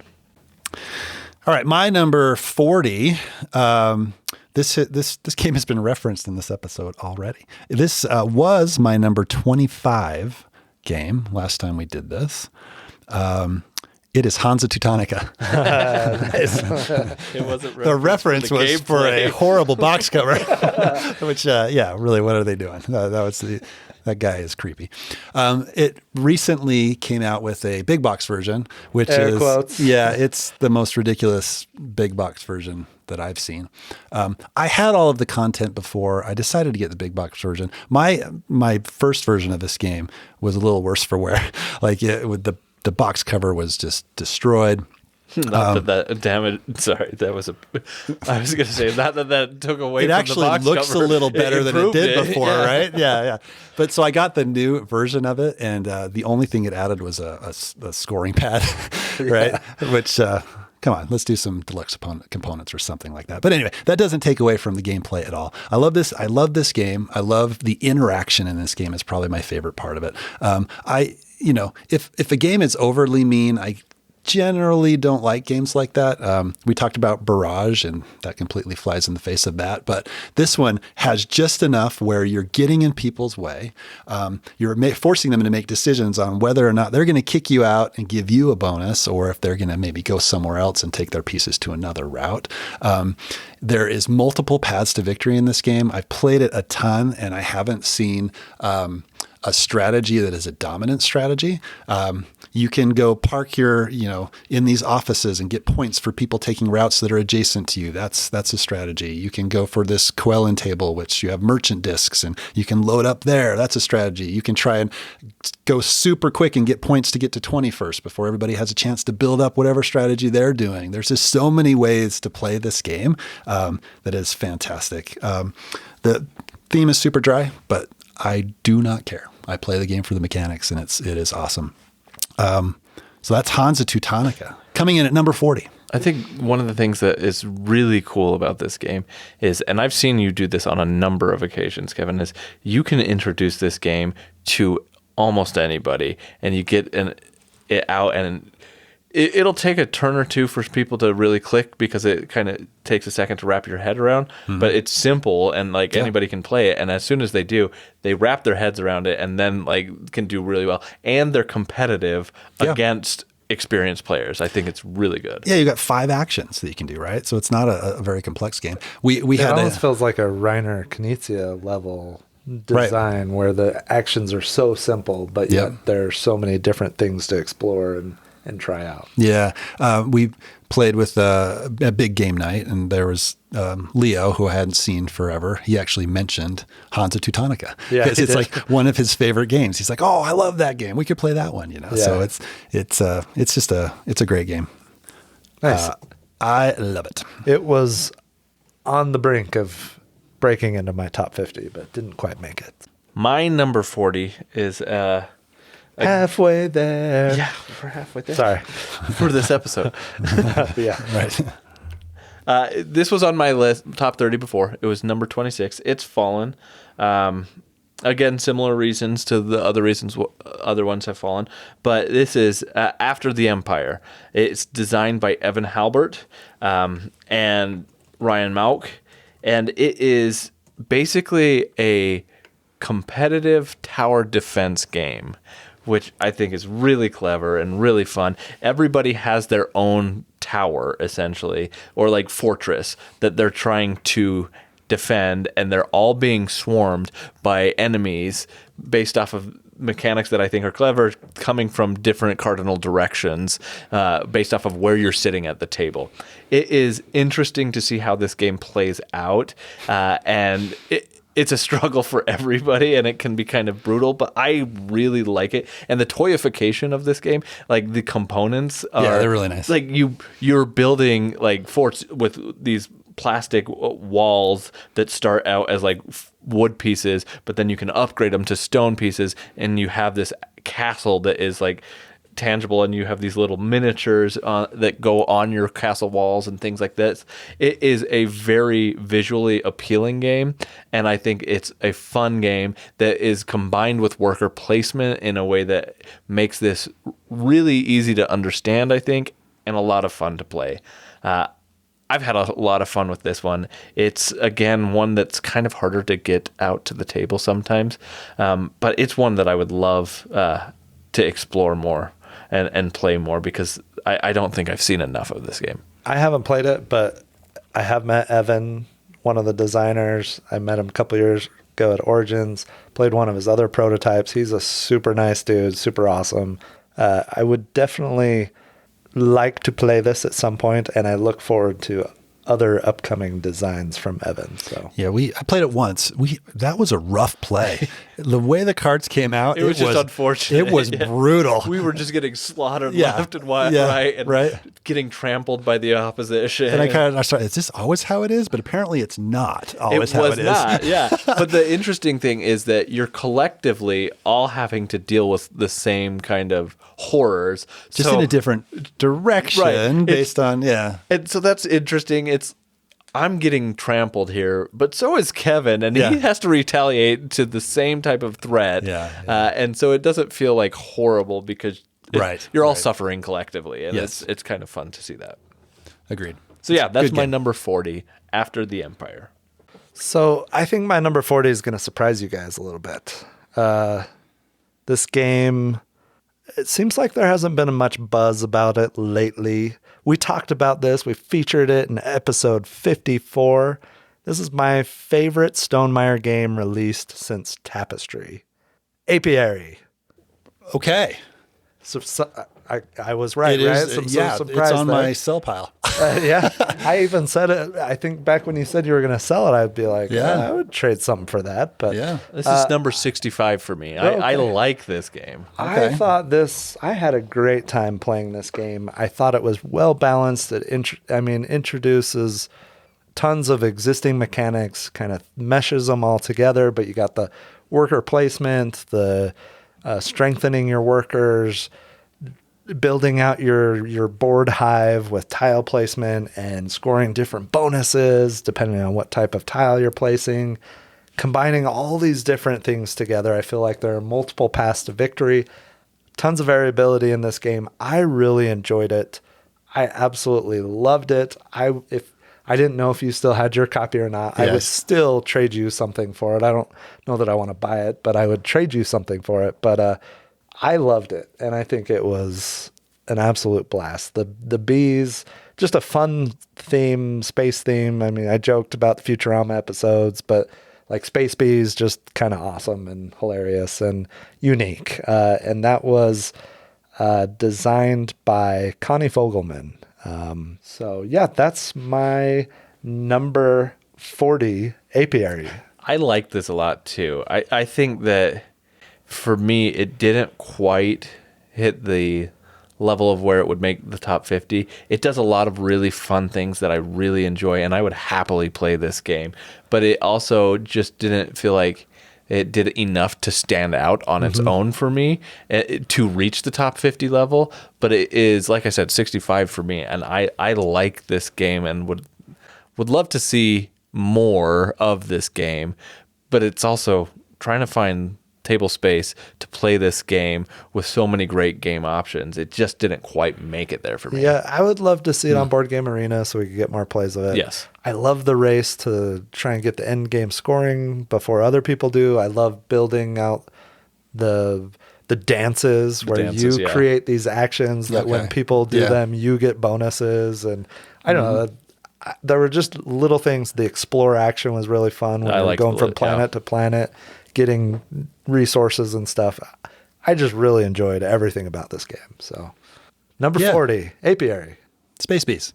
Space Bees. There you go. Okay, my number 39. I think this is the oldest game on my list. This was designed in 1988. Whoa. Yeah, this is an old one. This might surprise you guys. What the heck? What the heck? That's it right there. What the heck? This game is, man, it's interesting when you're doing these lists, right? Because how do you compare a game like What the Heck to a game like Hansa Teutonica or Barrage or something like that? Lisboa. Or Lisboa. So, but for what this game does, I get so much enjoyment out of playing this game. It is fantastic. So you're trying to get the most amount of points, and everybody has the same hand of cards from 1 to I think 15 or something like that, and everybody's playing a card simultaneously to try to get scorecards that are in the middle of the table. So they range from like negative numbers to -5 to +10. And if the +10 is out, maybe you're going to play your 15. That's the highest card. But the trick is, if somebody plays the same number that you do, then it cancels those two numbers out, and then it goes to the next lowest number.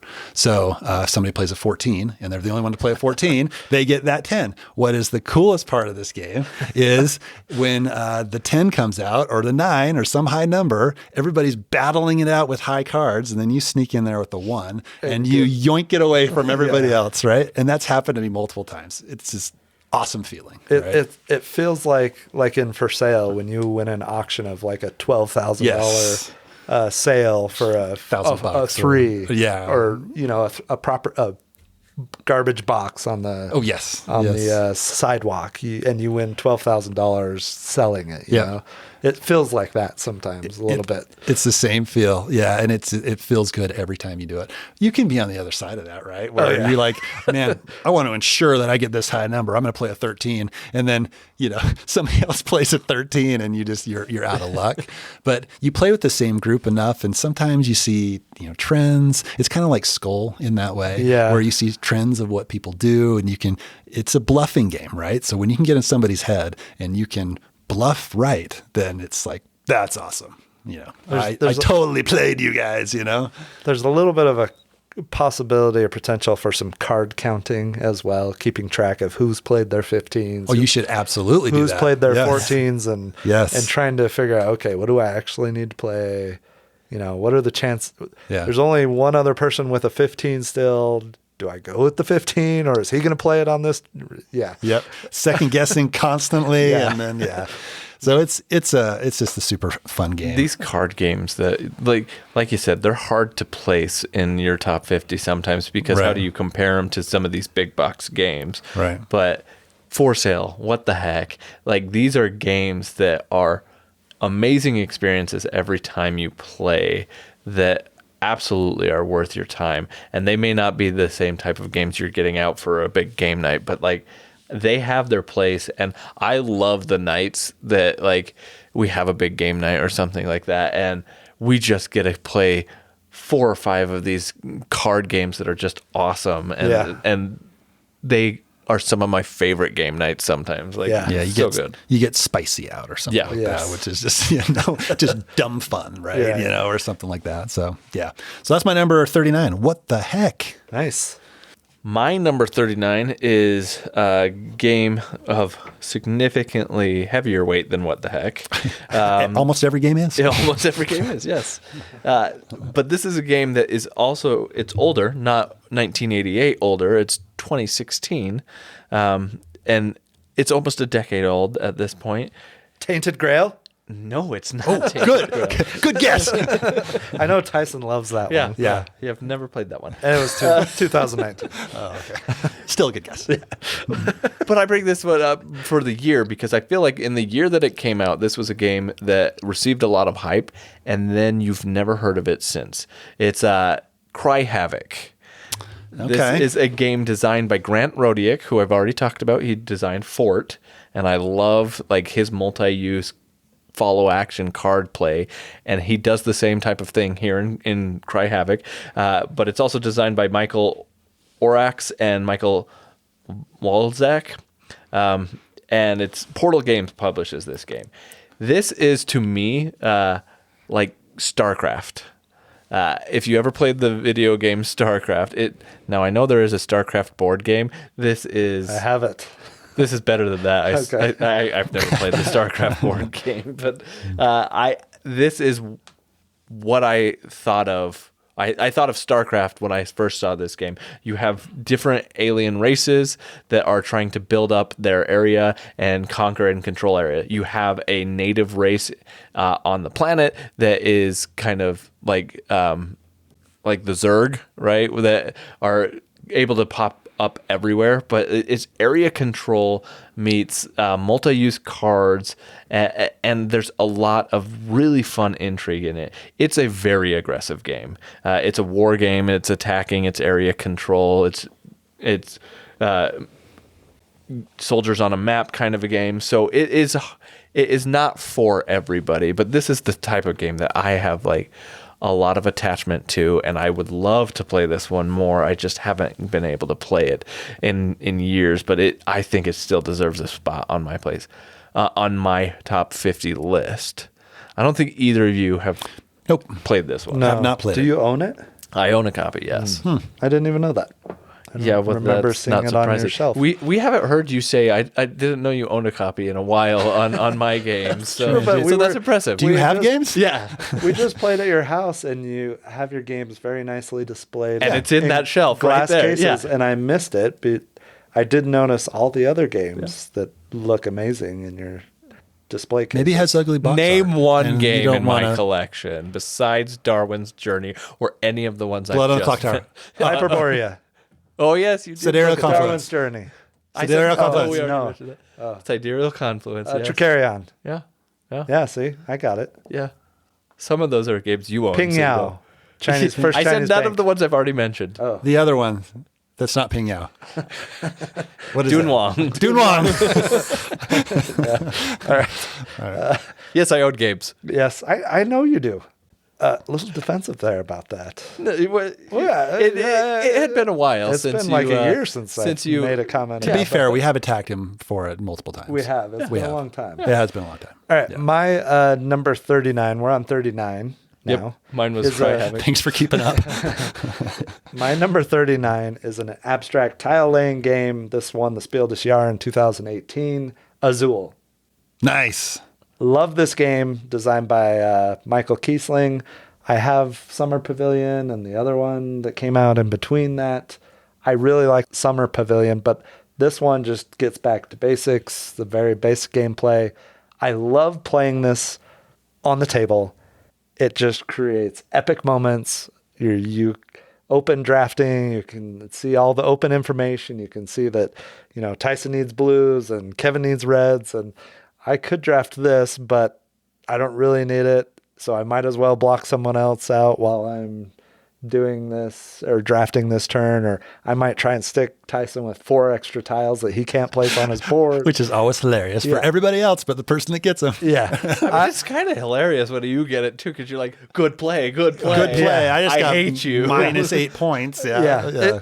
But it's a fantastic game. We played a ton on Board Game Arena, but playing it on the table just creates moments where we are just laughing a ton around the table as we play it. And it's just such a beautiful design and fantastic. And, Kevin's got the chocolate one. And So I have recently played the Master Chocolatier. So I played it 3 times with my parents when they came.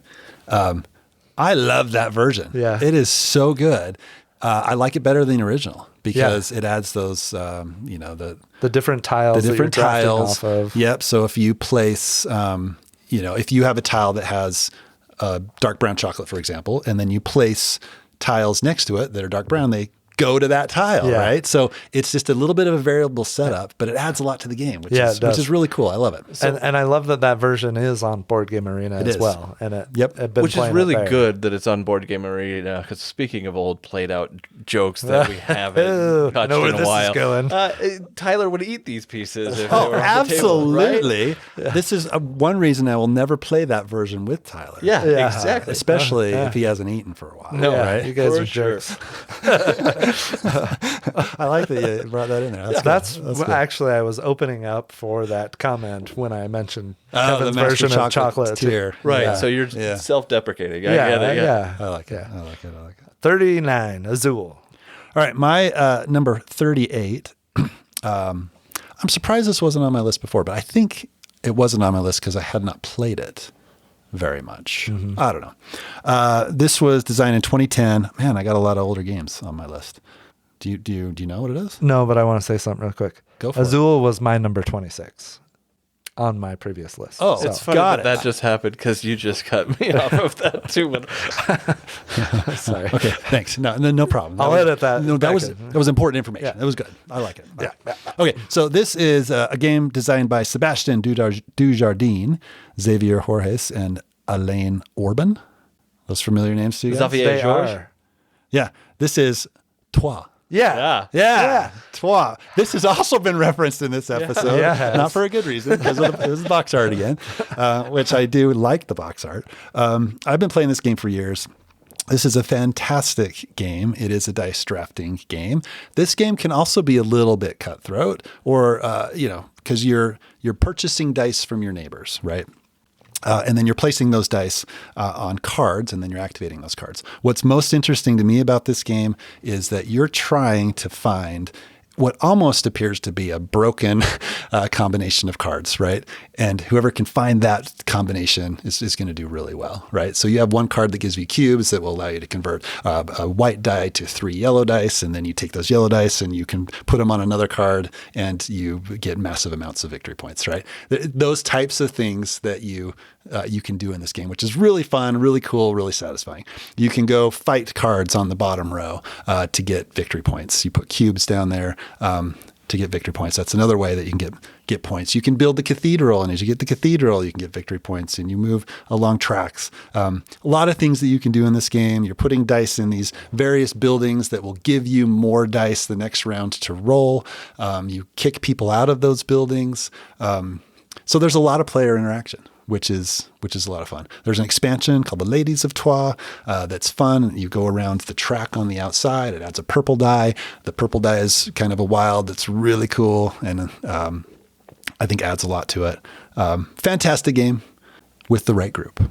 Yes. That is Troyes. Because there is some major stealing of dice from other players, Major, which can cause problems. if that's what I said, with the right group. Because if you don't play with the right group, that's not okay with that.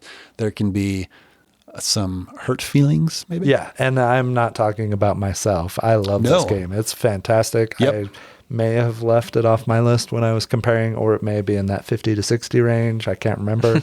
But it is an amazing game, and I absolutely love it. Yep. The problem with doing these top 50 lists or top 30 or whatever we do is every single time we do it and then start talking about games, I just think, I want to play that game. Let's play I that know. game. There's been so many games already talked about. That's like, why aren't we playing this? Exactly. Yeah. And I hear the ones that you guys are excited about, which makes me be like, I haven't played TWA nearly enough. I want to play it, and I want to play it on the table.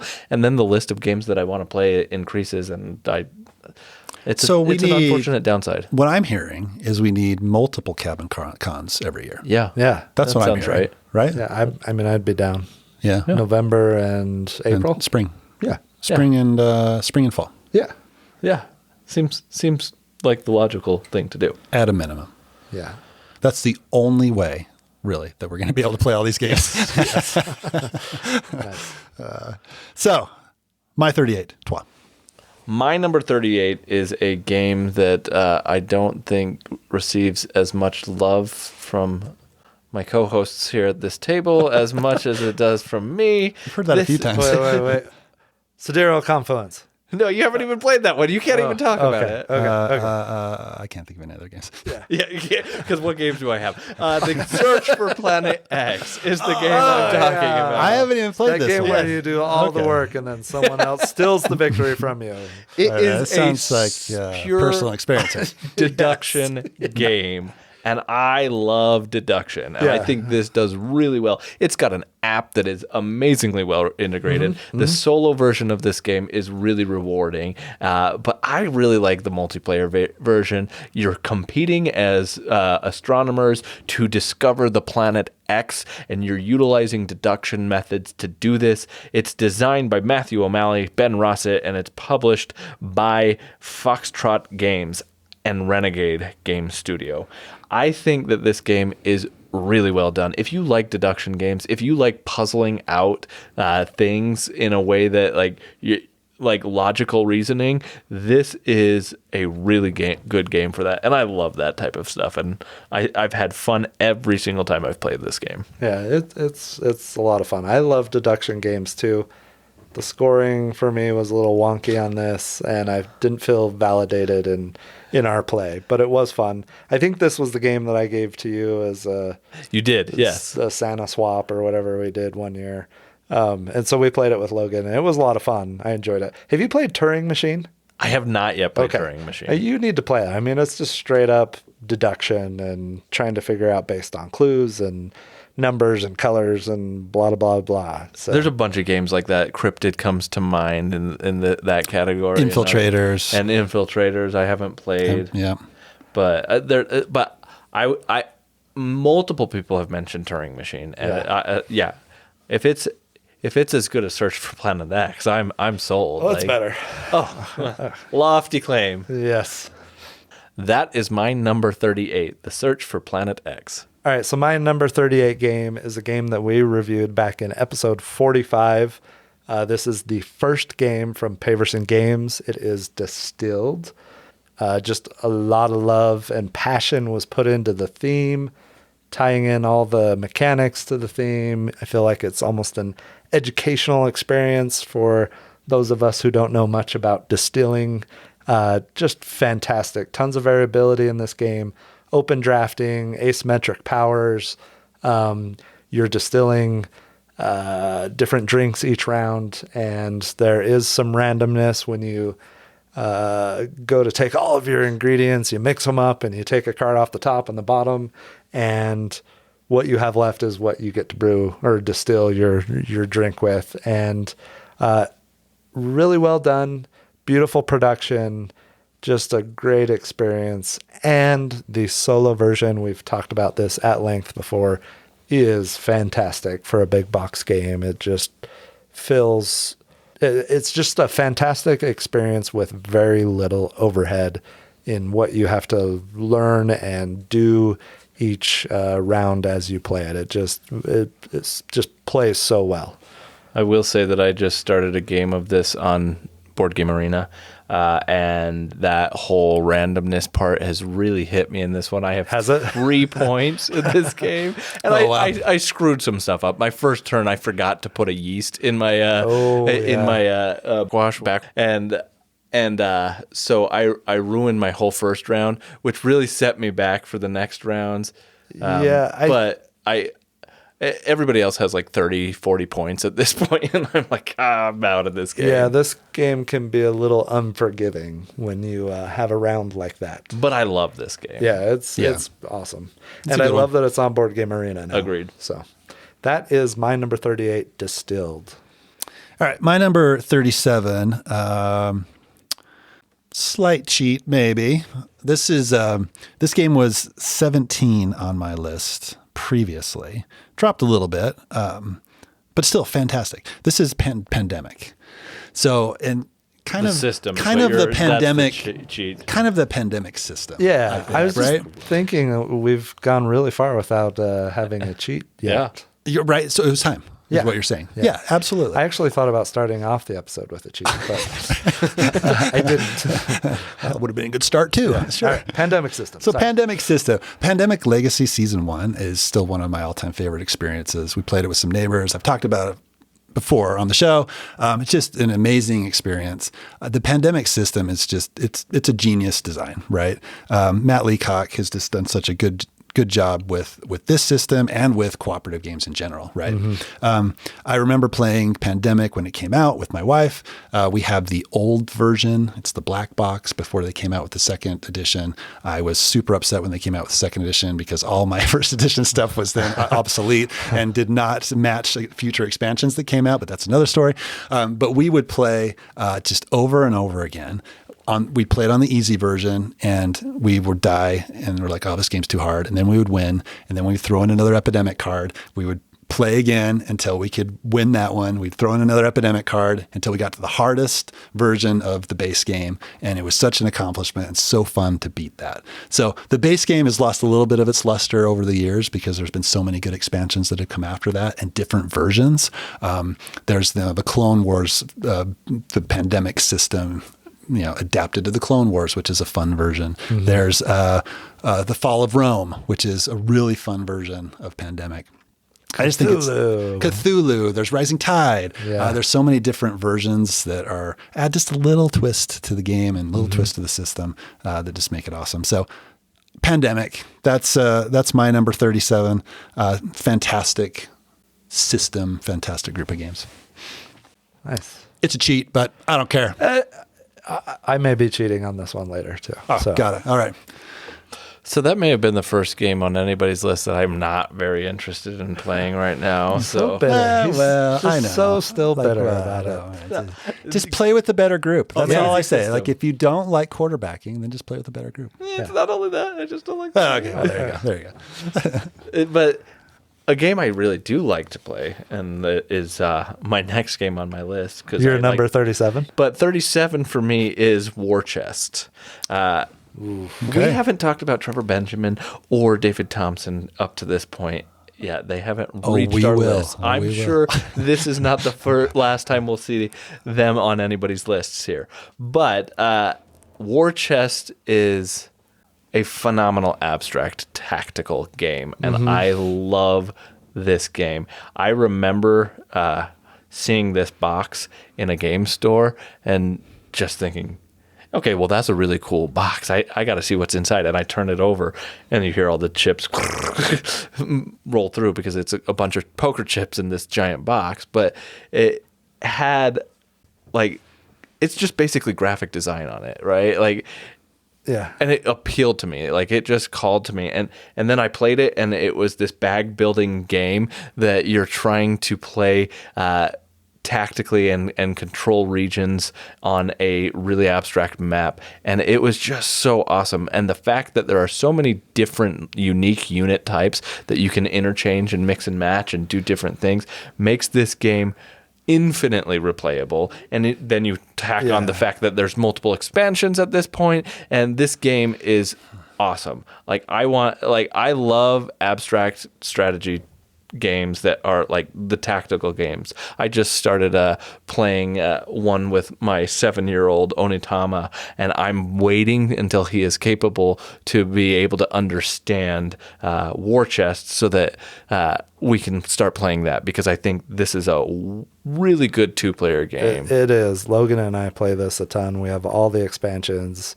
Love the variability and the different unit types. you're not playing a game where all the unit types are in the game. It's just a select few that you have and your opponent has completely different ones.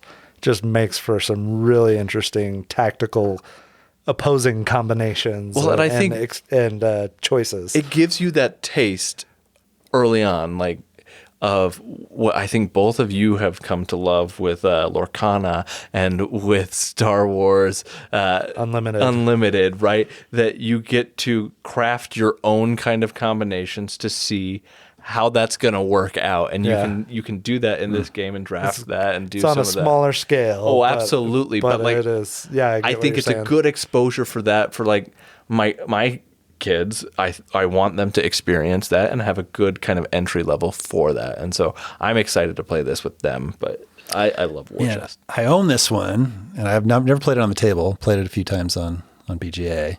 I want to play it more, so I need to read up on the rules. The board's a little warped, I think. Yeah, I had a mishap with my board. You know how you bend them back a little bit just to straighten them out, and I creased my board. Yeah, I was so bummed about that, but it is very warped. This is one that I've looked at printing a custom playmat for.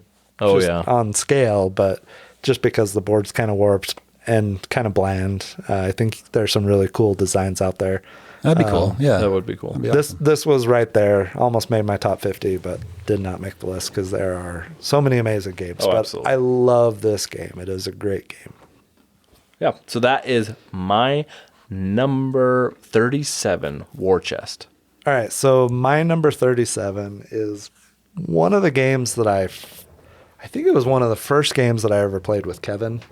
And we just recently played it on Saturday. Nice. And we not only played it, but I had the expansion for it. So we played with 6 players, which I had never done before. That's cool. Witch's Brew.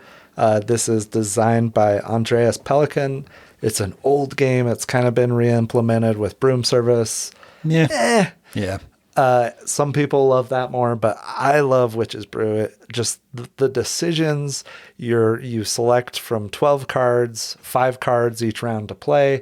Everybody has the same 12 cards, and you're trying to play your cards in an order in a way that you can benefit from each of them. And it's very easily that you could go a whole round and get nothing, or you can go a whole round and be able to maximize all 5 of your cards. Just how it plays out, right? Because you play a card and declare, I am the herb collector or whatever. And if somebody else declares that also played that card this round or that round, you're out of luck. They can trump you basically, and they get the reward and you don't, or they can do so be it and get a minimal reward and you still might get that big reward. We had an epic experience. I felt like it was epic. Like it came down to the last card that I had in the last round of the game, and I look around at the table and I'm like, okay, the people with cards left don't have the ingredients to brew this potion, right? And so I play this card. I think it was the wizard to brew the wizard potion, and Leo had the same card and played the card and totally canceled me out by saying, I am the wizard or whatever. Even though he couldn't brew it. He couldn't brew it. He totally shut me down. I think he caught himself. He's like, no, yes. No, I am. He realized there was no reason for him to not just cancel me out, which was created this moment. He ended up, he would have could have been the difference of the game. Right? I think he would have won by 1 point, or it would have come down to a tiebreaker had I gotten those points, but just loved the experience of this game, and playing it at 6 players with the expansion was an absolute blast. Can be slightly frustrating if you are after the first player every round. Yeah. Which I don't know. I don't know how that happened. I don't know either. I was either first after the start player or the start player almost every turn. And that Glenn is not was a good thing. Constantly winning things. Right. So he would play and then you were next. And you were just looking at me laughing, and I'm like, oh my gosh, I can't get anything going here. But it was funny. It was funny, right? It's kind of like in For Sale when you're bidding and you're like at the wrong spot in the bid order where the bid already has gotten too high. Right. And you can't even compete with it. Or you want to bid and it's all of your money. It's like, Yes. it's like no, and like, I'm going to win this and have nothing. Where it's awesome, where you can bid and then like, okay, I know people are going to keep bidding. A couple will fall out. I'm going to get whatever high or mid card is available for half my bid, right? Yeah. Similar thing. You kind of, because you had to kept playing second Yeah. or first, you were getting, locked out of a lot of actions. So yeah, I was sitting on the other side of the table laughing a little bit. It's just one of those games that didn't work out for me, but it was fun. It was just fun regardless. Sometimes. So that's Witch's Brew. It's an oldie, 2008. I think it was a Spiel des Jahres nominee, 2008. Fantastic game. Love it. All right, I'm going to talk about my second Vladimir Suchy game. Any guesses? Praga Kaput Regni. That is incorrect. Shipyard. Yeah, Shipyard. This is a recent play for me. This is an older game. They came out with a reprint that is fantastic. I won't rant about the production issues again. If you want to see how I feel about that, go. I don't remember what episode it was in, but it has some production issues. But the game is fantastic. I absolutely love it. You're building a ship in a shipyard, and then you're taking that ship and you're sailing it to get victory points, right? That's the whole gist of the game. It is an awesome, satisfying experience to build that ship and then ship it, and then also see what everybody else is doing, right? The game that we played, Mark had this massive ship that he built, and he ended up shipping it off and getting a ton of points. It's typical Vladimir Suchy. It's got, I think, 800 rondels in it. I think I counted 800. I don't know. No, it's got a ton of rondels. Yeah, if you like rondels, then this is the game for you. I think it implements them really well too. So, fantastic game. I'm excited I got it. I'm excited to play it more. And it's one of my higher rated Suchy games. That is Shipyard. You've talked about this several times, and this is one that I have yet to play. Oh, you weren't there that night? I love Vladimir Suchy, so Yeah. I would love to experience this one. Yeah, I'd love to get it out and play. I'm great. glad that I don't have to be the one who constructs any of the actual... Oh, it's already constructed. Right. Yeah. As opposed, these building your ship seems like a lot better contrasted to building the actual board game itself. Oh yeah, if I have to build my own dual layer player board again, I am going to rage and probably, I don't know. I'm gonna go. There's going to be some burning. I'm gonna go find a game that looks really appealing to you. Give it to you for Christmas or something. Yeah, thanks for that. You have to build the double layer player boards. Oh my gosh, I need to go find out who the manufacturer of that game was. I will. I looked at this game and I'm like, why do I have double-sided adhesive dots? I don't understand what is going. I've never seen this before. I have opened literally hundreds of board games and I've never seen this before in a game. and that's just as bad as building like the stands in Praga. Oh yeah, and having to glue them together. Yes. And I don't know, whatever. No, I agree, but this took it to another level. Yeah. So anyway, I guess I went there. So yeah, there were some production issues. Yeah, I just had to hear the rant. Yeah, way to egg him on. I like it. Thanks. Egged him on. I see what you did. Vladimir game. Oh, with the Praga reference. Okay, yeah. On that note, 36. My Shipyard. 36 is not Shipyard. My 36 is Rajas of the Ganges. Oh, nice. Good one. Designed by Inca and Marcus Brand. This is a game full of dice. And dice in the most Euro-y way possible. I love, again, I've already mentioned it, I love dice placement games, and that's what this game is a dice placement game where there are multiple things you can do. You're trying to build out your own little map and get bonuses for it, and then you're also trying to go sail on the river and make sure that you're maximizing points. This game has we've talked about the comboing actions already. This game has a lot of comboing actions, but the thing that really stands out about this game to me, it's completely unique. Well, I guess not so much anymore, but it was the first better. It did it. Well, first that did it that we know of. Right. Is the score track, having the you have two different score tracks that you're trying to go up, and the way that you win is by converging your 2 point markers, which are going in opposite directions, and until they meet one another, right? And I thought that it makes for a really interesting way to play because you've got to balance. Okay, I could really score high on this one type of a scoring mechanism, but if you I start neglect running the out other of one- bonuses Yes. eventually, right? Yeah, Exactly. And then your engine starts to slow down, right? And Yes. it's great. I love that about it. It kind of reminds me of like the mechanism of you have multiple scoring categories, but you score your lowest category, right? Because you have to do this balancing of how am I going to score all the things the way that I need to because I can't neglect everything. And I like that kind of tension in this game, and I think it's really well done. Yeah, I love how the fame track, you move quicker along. You're slower along the money track. So it's easier to get money. Yep. But so that's where the balance comes in, right? Yeah. I know it's super interesting game. I love it. I know Ark that's- Nova does this now as well. I've never played Ark Nova, I played it once and I want to play it more. But yeah, but I really like it here in Rajas of the Ganges. I think it's done well. Awesome. So that's my number 36, Rajas of the Ganges. My number 36 is a newer game in the last couple of years. It is published by Capstone Games. It is designed by Michael Kiesling and Wolfgang Kramer. This is Wandering Towers. We also played this the other night. Also played with as a 6-player game.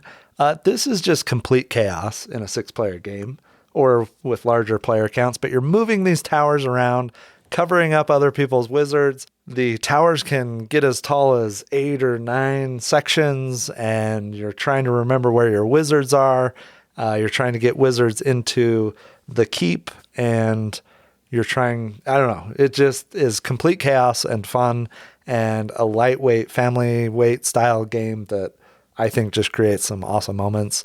And I've had a blast with it. Every time I've played it, I think I've got about 10 plays, but that was my first time playing with 6-player the other night. It's chaos. It was amazing. It was just so much fun. Everybody was laughing at the table. Everybody, I think, was having a good time. It just is such a fun design and experience. You got the different spells. I've bought the little promo packs that add some additional spells. You always play with 2 different ones that you can use your potions to pay for. And just changes it up a little bit, but not too much. Really simple rules and play, but just as a great experience. This is one of those games where misery loves company, right? Like there are games out there that it's just everybody's struggling with some things, and it just is hilarious because everybody is having a hard time. And if you get it right, it's great and you feel great. But then when somebody gets it wrong or miscounts where their thing is, like I did that. And everybody at the table laughs at them, right? Well, I had that, I was set up perfectly.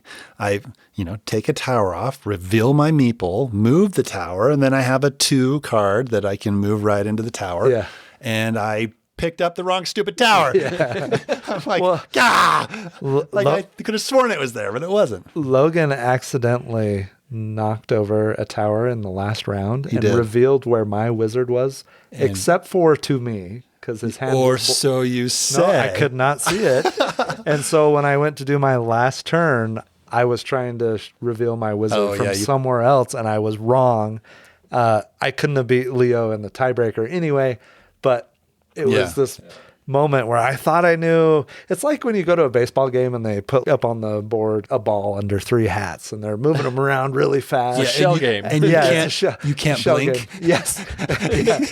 And then they'll slow it down and they'll speed it back up. It's kind of like that. You're trying to find your wizards wherever you last think that they were. Fantastic. It's a good game. Yep. I do like it. That is my number 36, Wandering Towers. All right, my 35 has dropped a little bit. It was 15 on my previous list. Still absolutely love this game. Another game designed by Tom Lehman. This is Roll for the Galaxy. Ooh, okay. Roll for the Galaxy is Race for the Galaxy with dice, which makes it cooler. Yes. Agreed on that. In my opinion. Don't have a ton to say about this. This is another engine builder from Tom Lehman.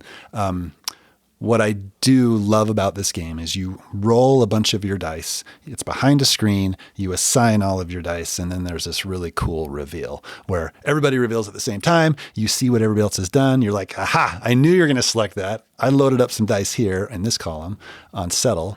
I didn't select it, but I knew you were going to, so I get to use those dice anyway. And that's just always a really good feeling. It's one of those where you're trying to get in the other players' heads, similar to Race for the Galaxy. But in dice form, which is awesome. Building up your engine. Fantastic game from Tom Lehman. My number 35, Roll for the Galaxy. Well, your number 35 was your 15 previously. My number 35 was my 13. Your number 35, Kevin, was also an engine builder, and this is an engine builder.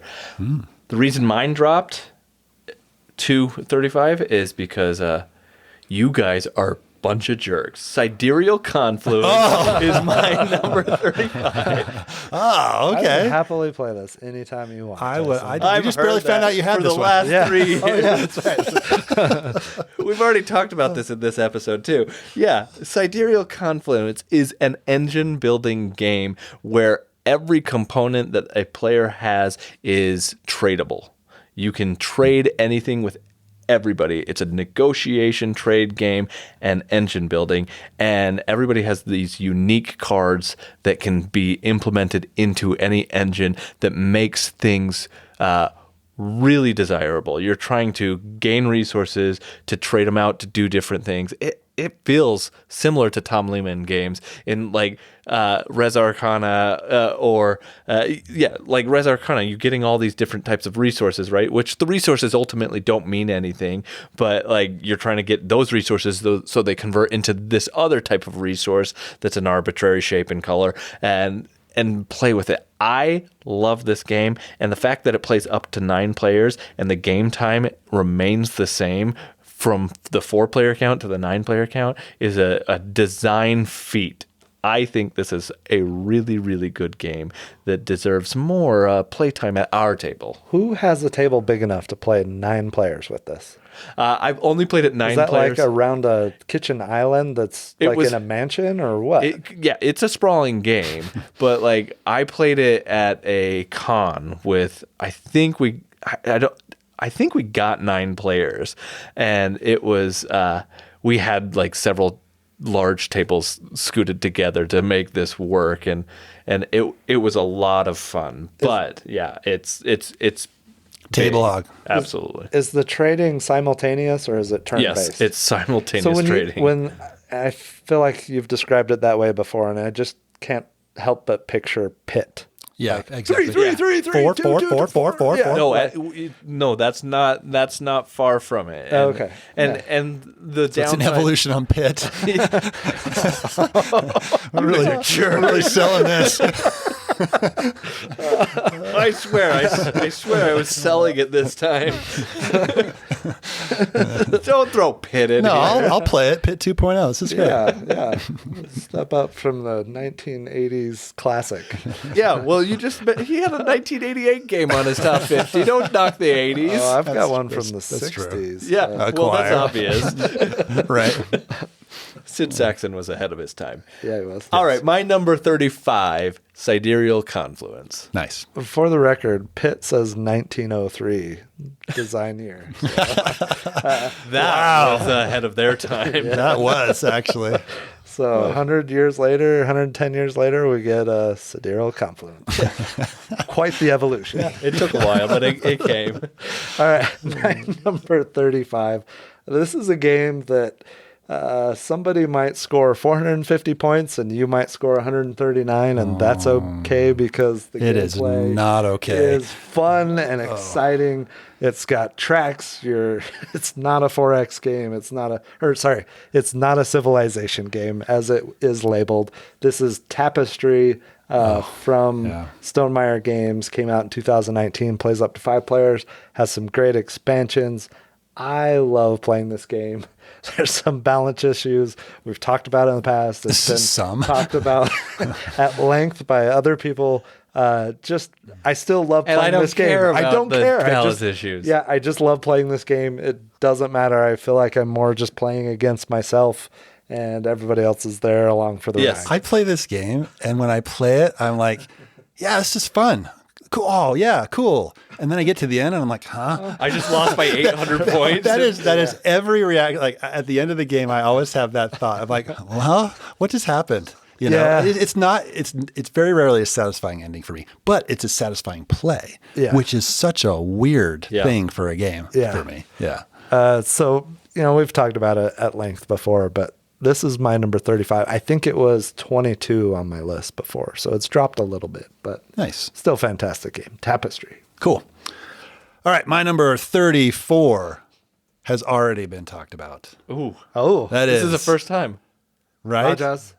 No. Oh, Inside Job. Yeah. nice. Oh man, this game, we've already talked about it. Fantastic game. One of my favorite memories of Gen Con. Yep. Going back and playing it and just exploring and discovering the game for the first time and going, different roles. what? This Yeah. is awesome. I absolutely love it. And the different roles. My family loves it. We play it. We play it a lot. And great game. Don't need to talk about it more. But Inside Job, that's my number 34. My number 34 is a game that has been discussed already. It For the box hasn't art? made somebody's list. It is a Vladimir Suhi game. Praga. Praga. It's Praga Kaput. Nice. Good game. Good game. I love this game. I Yeah. like all the Suhi games that have been discussed. Yeah. But for me, Praga is the one that I really enjoy. I know that I'm kind of standalone in that, but like it's grown on me. It actually, I love it. I like it. It was on Yukata. They've added it to BGA. I love playing it on BGA. I do too.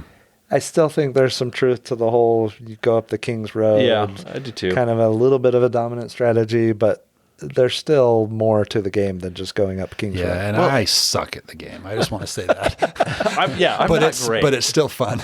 But I love the round rotation marker and like the crane. Crane's And awesome, I yeah. love that when you're placing tiles on the map, like the orientation matters, and you're maximizing where you're placing it to get bonuses and to set things up for later, hoping somebody else doesn't take the spot that you're wanting or working towards. And I like the balance between the blue and the red. I can't even remember what they're called, but like the blue and the red, the like, walls, I can't walls, remember, yeah. and figuring out which one am I going to go Maximizing those bonuses where you get to move up for Yes. free and making sure you have the resources in order to do that. And timing is important. And yeah, there's a lot to it.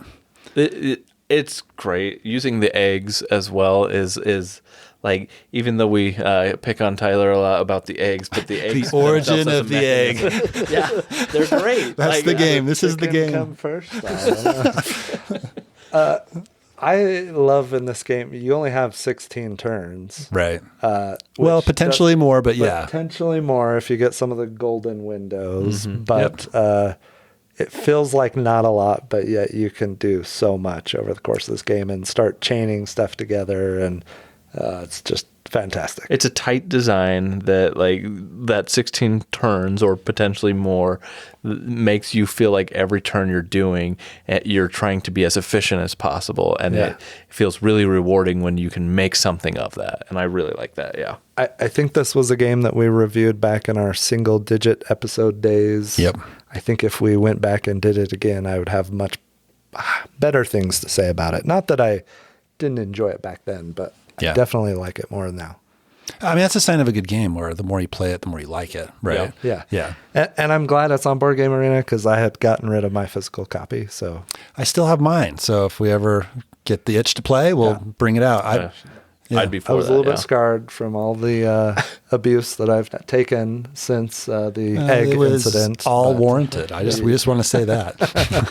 You just unloaded the poor bite marks on some sap that didn't realize it. In your copy.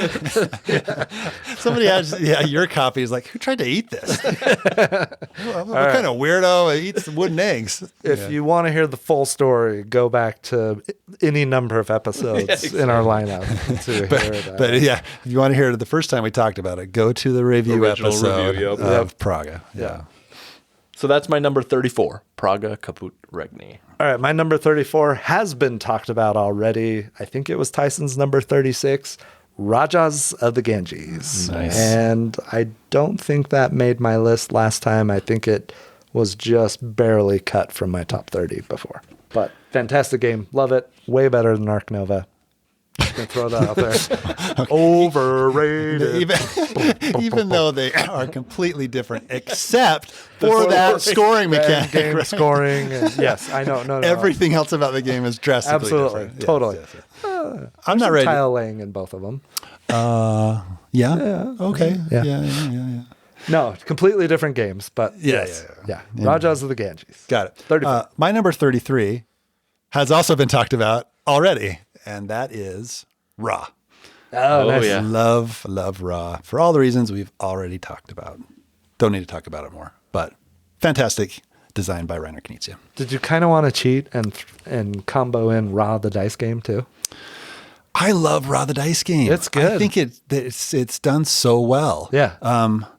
Kind of. I wanted to do that, but it's funny because it's a dice game. It feels like Ra, but it's different. Yeah. Right. I just think it's a great design, and I loved talking to Reiner about that, and he mentioned that there's a reprint coming of that as well. Yeah, right? which needs to happen because it's absolutely nowhere available. No, not at all. And I'm so glad I have that original version, but I'm glad that it's getting reprinted so other people can experience it because it's great. So, but yes, I did kind of want to put them together. I thought the same thing when you were talking about Twa. I was like, man, the roll and write The dice game, Twa the dice game. Twa the dice game is really good too. Yeah, it's a roll and write. I love that. Yeah, and that's a completely different feel, but it's done really well. Yeah. Sorry. Yep. Squirreling a little bit. Squirrel, number 33, Ra. My number 33 is a game that I'll be curious to see what Kevin has to say about. But it's a game that you haven't played, Tyler. Okay. It's Endless Winter Paleo Americans. This made your list, huh? How many times have you played it? I've only played it 2 times, but I have. That other time must have been great. The time we played, I really enjoyed too. But there were reasons that it was just a little bit of a slower play a very at the end of a long day. drawn out game. At the end of a long day. But this is a worker placement combined with deck building game. And I think that of all the worker placement deck building game combinations that have been coming out of late, this is my favorite one of those. I think it does it really well. And I really like that it's got a Dominion style open market in this game that you can start catering and building your deck to exactly what you want. You say Dominion and you got me hooked. So, I know. Yeah. This is why I'm saying these words. There's another expansion you're going to be talking about soon, isn't there? Absolutely. It's coming next month. Sorry, go ahead. But I love that about it because I think that we talked about this with Ascension recently in a past episode that that kind of style of deck building has kind of been moved away from. Yeah, the pure deck builder. Yes. That's the main mechanic. It's always part of something else. Right. And that open market kind of feel to it, all of that. I love that exists in this game, and I think it does it really well. And it combines it with all these other different mechanisms, and you're trying to go hunt on the hunt board, and you're trying to build up your tents and your settlements on the there's go up these tracks. I don't remember what they are, but there's tracks. There's tracks that you're running up. There is a area control kind of a element to it that is really cool. I love how there are all these disparate kind of mechanisms that go on, but they kind of feel like they go together very well in this game. And that's what I really like about this game. Yeah, I would definitely like to play this again. I do remember not being a big fan of the area control piece of the game because that's one of my least favorite mechanisms, really, is area control. But with that said, I love deck building. I love worker placement. I love tracks. Who doesn't like tracks? Yeah. I'd love to play this one again and hopefully bring down the playtime just a little bit more because, I think it's got definite potential. So, I also, the art's by the Miko. It's beautiful. It's really beautiful well done. The presentation and the production value of this game really well done. I think I got this for $40 and I feel like it was a steal that I got it. Really well done. But so that's my number 33, Endless Winter. Nice. So my number 33 was previously my number 23. This game won Kennerspiel the year that Azul won Spiel.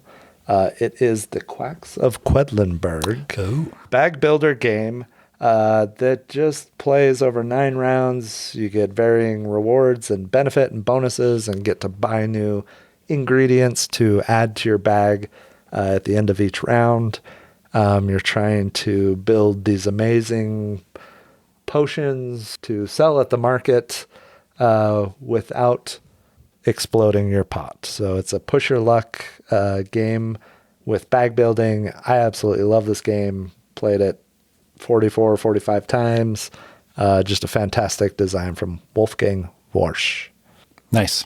Good game. My number 33. I know it will not be on either of your lists. It is not. But that's okay. But it is a fun game. It is a fun game. Yep. It is my second favorite bag builder I've played. Mm-hmm. Ooh, I know what your first one is. I know what my first one is. It's the same as your first one. This is not even on the list of favorite bag builders for me. So I mean, it's better than Wonderland's War. I disagree. Okay. I feel like we've had these arguments. Yeah, before. let's not open that can of worms. All right, my 32 has already been talked about. This is 3 in a row for me. Wow. That's kind of funny. Railways of the World. Yeah. This dropped a little bit from, it was 12 last time. Okay. That's I still, it is. But it's funny. I look at the games that are ahead of it. There are a lot of new games on for the me list. too. So 32 out of all the games that I played is still fantastic. Yeah. Don't need to talk about it any more than we already have. It's just a fantastic game that I want to keep playing. Do you think that's the newness factor for some of these, and it could find its way back up as some of those new ones may find their way down? I don't know. Probably not. No, you think? Yeah, I think it's in a good position. I think it's in a good position. I think that's probably about where it should be, to be honest. I think there are games on my list that might eventually fall under that kind of stipulation or category, that maybe it's a little bit more of the newness, but I kind of agree. Like Railways, at least I think it kind of belongs where we've both put it. I think so. For me, I mean, I love the game. I love the long-term planning in the game. You have to have a plan or else you're going to do terrible at this game. I love that. I love looking at the board and the loan aspects is awesome. The loan aspect's awesome. Unless you're Matt, right? Wasn't it Matt that like 40 loans or something? Just constantly going further into the negative. Yeah. You probably don't want to play like that. I think he learned his lesson from that game for sure. But I love like where all the goods just are randomly placed out on the board. And so it changes it up every time you play. And that affects where you're going to focus and where you want to go. And a lot of times those more desirable places are going to be really clogged and, fought over. So maybe you start over here where it's not so fought over. I mean, there's so many decisions to make. But yeah, I think it's probably where it needs to be at 32 for me. There are some games that are after that may move ahead. There's some games that are ahead of it that may move back, but 32 is still great. It's good spot. Nice. So I asked that because I'm looking at my list here, and this is a brand new game to the list, and I feel like this ended up here from the Pub Meeple engine, and I didn't vet it very well. Whoa, okay. Integrity of the list is in question. I really like this, but I've only played it one time. One time. So the newness factor is a high factor here, and I don't know if it'll stay here or not. I really enjoyed my first play of this game. I'd love to play it more. What is it? It's a Stonemaier game. It is designed by Jamie Stegmaier himself. It is Expeditions. Okay. Which I really like. I think I liked it better than either of you probably did. I don't know. I think Tyler's pretty high. I think I liked it. It just hasn't gotten back to the table enough to really explore it and just determine how much I like it. Do you have one play, Tyler? That's it? I think I have 2 or 3 because I played with Logan independently of when we played it. But okay. Well, I loved coming back to the universe of Scythe. Yeah, agreed. And getting that experience, having Jacob Rosalski's artwork in this again, and seeing his expansion on that universe. One thing, though, I don't think the tiles were big enough. No, they're huge. They could have doubled the size of those things. Anyway, sorry, go ahead. Yeah. But like I liked coming back to this universe, and I liked that it was utilizing different mechanisms and focusing on the more individuals, like the characters themselves, and exploring that. I really liked the take on deck building that is here. It was unique to have discard pile on the left and the right, and being able to control that. I want to play this game more. I'm not sure if 32 is probably where it should be because I haven't played it enough, but it was worth, like, the experience I had from it was high enough for me to want to play this more. I wouldn't be surprised if it made it the top 50 if I could get a lot more plays of this in. Oh, it did. It made it. If it would stay on the top 50. Oh, okay. Got it. Is what I'm saying. But like I like this game a lot, but I don't know that it's fairly on this list. But Yeah, I kind of feel the same. I want to play it more, but I don't know where it actually is in my collection. I recently saw that the expansion was available. It was fairly cheap. But I didn't buy it because I bought the one with the original, the base game with the metal mechs. And that one, I don't think the expansion is available. I think it sold out pretty quickly or whatever. Maybe it is. I don't know. Oh, that's frustrating. But I didn't want to, I also don't really want to spend the money for the metal mechs if it is available, that version of the expansion, unless I know this is actually Are you going to play be it in a the lot? rotation? Yeah. Right. Yeah. And 2 years ago, a year ago, 3 years ago, I would be like, oh yeah, expansion, I got it. But now I'm kind of like, is this really going to hit the table that much? Yeah. And it needs to, because I want to explore it more, but I haven't pulled the trigger on the expansion yet. Well, that's the thing with expansions for me is I've become more selective about the games I buy in general, but I've become even more selective about expansions. Yeah. There are a lot of really good games out there that I love that I haven't bought expansions for because I just don't even get the base game played enough to justify that. Well, and if you're going to play the base game, a lot of times you're playing with new players. You're Right. not going to introduce expansion content for a heavier game to new players. Right. So, you have to play with the same group over and over again to get expansions played a lot of times. I think it's more of an expansion like the Invaders from Afar, though, where it adds 2 new factions. That's good. So it's just interchangeable in some ways to the existing content. There's probably with more some than that. I haven't unique looked into it too mechanisms much, but Well, those are my favorite types of expansions. The modular expansions where you Yes. can just plug in little Yeah. bits and pieces. So that's cool if it's like that. Yeah, I'd be all for that, especially when you're introducing it to new players because you can choose, well, I'm going to use the modular part for me, but you start with this faction because it's I'm going to a do the base more one. complicated one because Yes. I want to experience it. Yeah, that's cool. Yeah, so that is my number 32, Expeditions. okay. Number 32 for me, newest game that I've most recently played. This game is not actually out yet. Any guesses? Luthier. Luthier. Second game from Papers Luthier. Games. Art, Vincent Dutrait. Designed by Dave Beck and Abe Burson. I loved our plays of this. I think it's a beautiful game. We got a preview copy and did a preview episode of it a couple episodes ago with video content. And No big deal. what a pain in the butt. I loved the bidding in this game, the reveal, the beautiful art, the experience. All the actions were fun and enjoyable for me, and I think it's a great game. And I'm excited for whenever it actually comes out from or fulfills from Kickstarter. Right, fantastic game, Luthier. I liked this game a lot. It didn't end up on my list. I think it could as we continue to get this played and we get the final copy of it. I could totally see that. But the thing about it that most excites me is that, and I said this in our review, Paverson Games, with their first title and now their second title, hit it out of the park. And I'm super excited to see how they continue to evolve as a publisher and what else they get to come out with. Absolutely. Yeah, because the production of the game is fantastic. The themes of both of the games with Distilled and then Luthier, they're unique, they're fun. The mechanics, what you're doing makes you feel like what you're playing, you know? I mean, it's really well done. It's a good game. It didn't quite make my top 50 either, but loved my plays of it. I love trying to milk the patrons for as much as you possibly can. Yeah. Multiple of them and juggling, trying to keep each one of them happy and keep trying to refresh them by doing something that they require.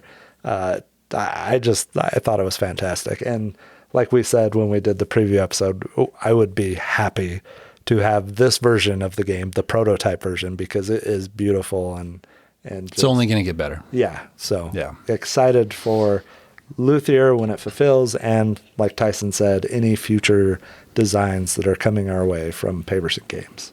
So that is my number 32, Luthier. All right. We've reached the end Oh my God. of the first 20. Wait, no, we haven't. We have 3 of us have to go through our last one. Of my list. And it's a game we've already talked about. For the 4th game in a row. Wow. This was ranked number 20 for me in the prior list. That is 7 Wonders Duel. Nice. My number 31. Fantastic game for all the reasons we've already talked about. Wonderful 2-player drafting game. My number 31, 7 Wonders Duel.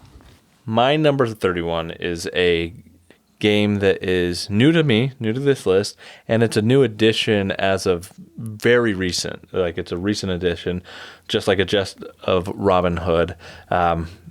This is a game I actually don't really want to talk about right here, right now, because I want to play more and then have the conversation.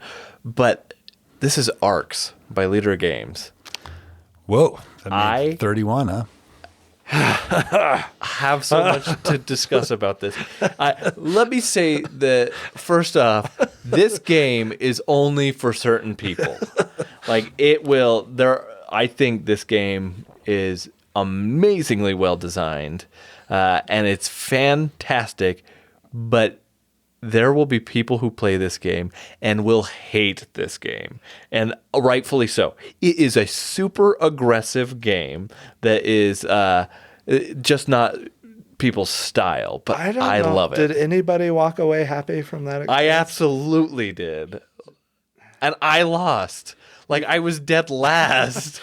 I have not won this game. The first game I played of this game, I got 9 points, and the person I played against got 32 points. I got blown out of the water. I talked to Mark the day after you guys played, because I wasn't able to make it to the game night. And I said, well, how did it go? He's like, yeah, I won. Yeah. But he said that was the most unsatisfying win I've ever had. Yeah, right. And I thought I was going to win, and Mark swooped in at the end. But I was thinking the same thing. If I win this, it is going to be the least satisfying win I've ever had in any game. But that's why you say it's not for everybody. No, it's right? not. Yeah. But I think you can also acknowledge, Tyler, that the design itself is spectacularly well done. I agree wholeheartedly, and I would love to play the 3-game campaign. Yes. In a 2-player setting. For sure. I don't want to play with multiple people at the table, though. There's too much. I want to get into lots this of conversation, things to say. but let's table this for let's table this for next. For me, this is a 31 on my list, and I think it deserves that spot. I'd like to continue to explore this, and I've only played the base game at this point. I haven't played with the Leaders and Lore expansion. I haven't played with the Blighted Reach campaign. This is from the pure vanilla version. This is a leader game, Cole Whirly. People who like Cole Whirly, I've heard somebody call them cultists. I thought that was fun. But he's the one who did Root and and has done a lot of leader games. Yeah. But he is really solid designer that very thoroughly thinks through his designs, and I think that's what happened here. So if you like aggressive games and you're willing to play games that you're attacking regularly, you're stealing from each other, and like there is very aggressive behavior in this game. If that sounds interesting to you, I think that this is worth exploring. There is also some very vocal manipulation going on during this game. That might just be me. Well, no, I guilted Greg into not attacking me. That's true. And then the very next round, I was set up to destroy him in a location, and you attacked him right before my turn, but it was possibly the last turn I would get to attack that round. And I had to do it, and I just obliterated his cards and resources. But they were both the right decision. They were both right decisions, but I had just guilted him into not attacking me the round before. But this is I'm Hey, thinking we're still talking about it, aren't we? I mean, there's a lot of passion around this game. I've played like Game of Thrones, the board game. Second edition is a very aggressive, combative game, and I played that with my brother, and I did stuff in that game that like that I'm not proud of. I'm proud of it. There was things that I did in that game that was like, it felt very personal. But my philosophy in a board game that is aggressive is that if it's allowable by the game, you should do it if it's in your best interest, and your feelings shouldn't take a part of that. Yeah. Well, yeah, but it feels a lot better if that happens in a 45-minute game versus a 4-hour game where.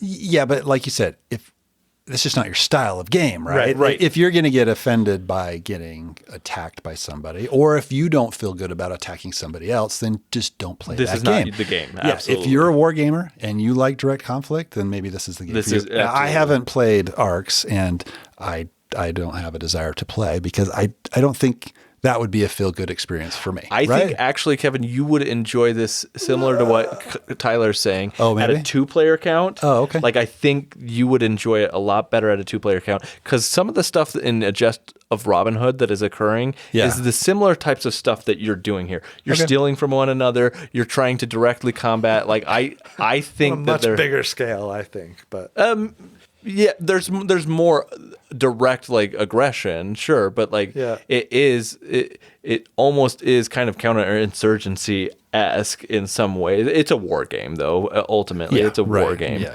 And so it is that. But again, I didn't want to go into a whole conversation. Well, it just happened, didn't it? This is it's my number 31, Arcs by Leader Games. Oh, okay. it's a beautiful design. We have more things to say in the future. Absolutely. Even more? Yes. Yeah. All right. There you go. We're on number 31. We are. Yeah. This isn't an Arcs feature review episode. No, it's not. No. Okay. My 31 is a newer game it fulfilled this year, re-implemented Metropolis. I jumped on Tyson's Pledge Manager pledge to also get a copy of this from Roxley Games, Andrew Bosley art, designed by Gavin Brown, Sebastian Pochon, and Adam Wise. Skyrise. The production of this game just knocked it out of the park. Gorgeous. And it's beautiful. Even the like the wooden token. The retail version. Yeah, the retail version is still beautiful. Roxley, like Paverson Games, just knocks the production out of the park all the time. Yeah, right.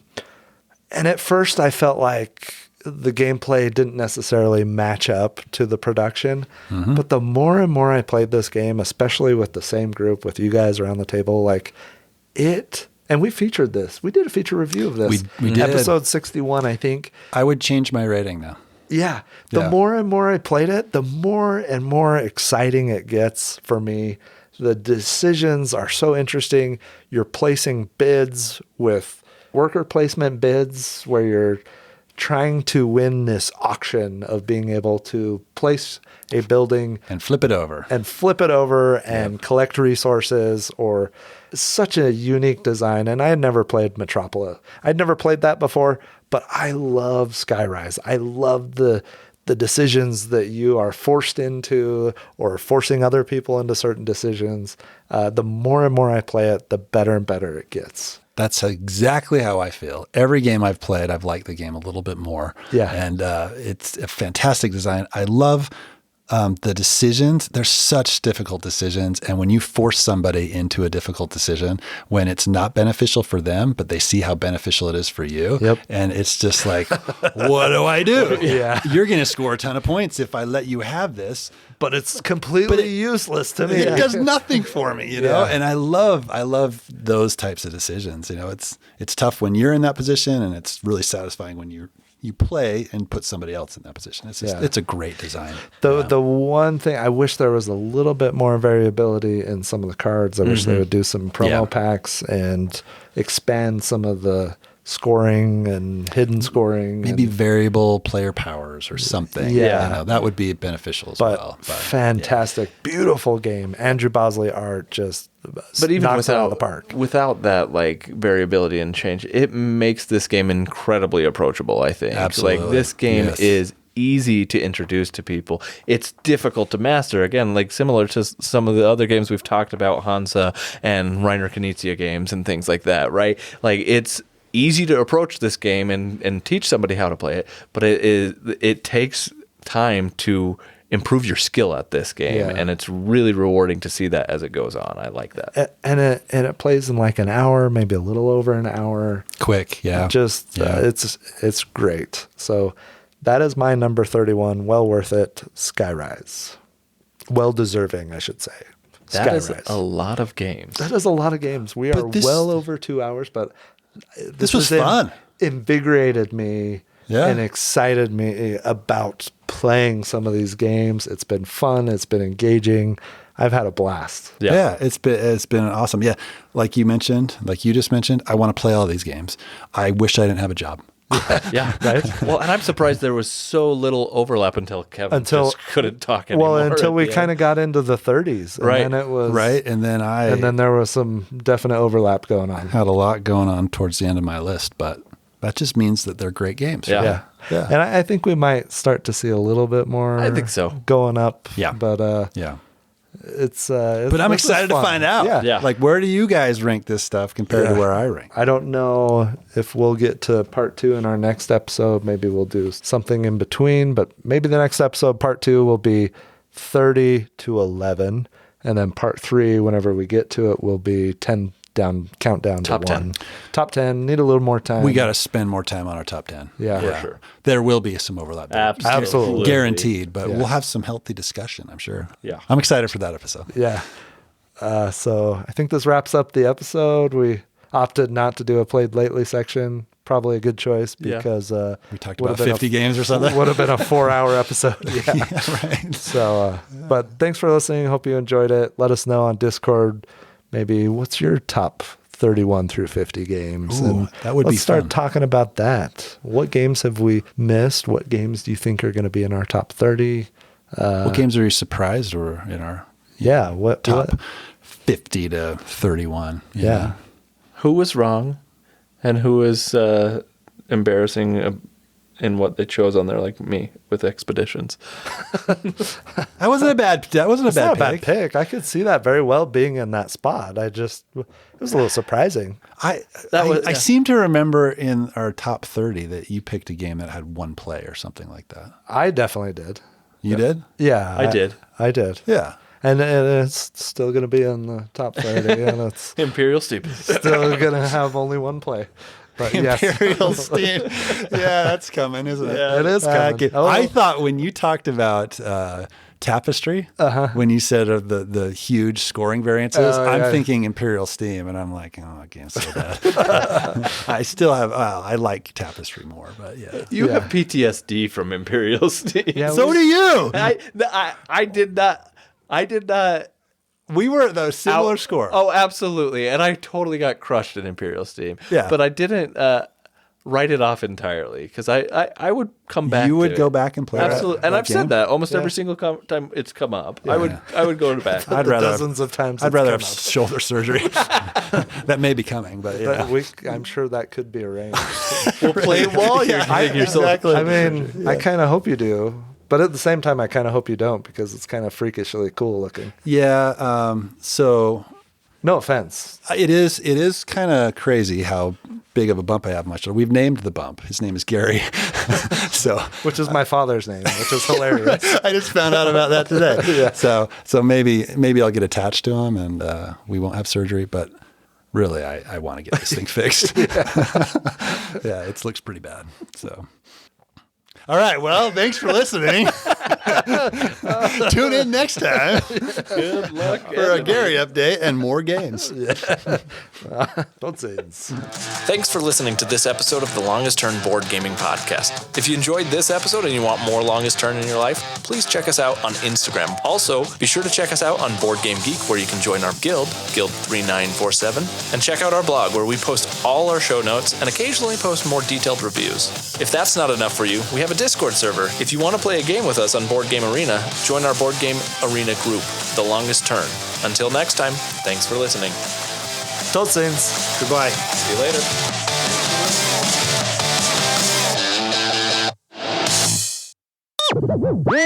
So I've only played it on Board Game Arena, I think. Is it on Board Game Arena? No, maybe I'm thinking of something else. Never mind. Scratch that. Editing that out.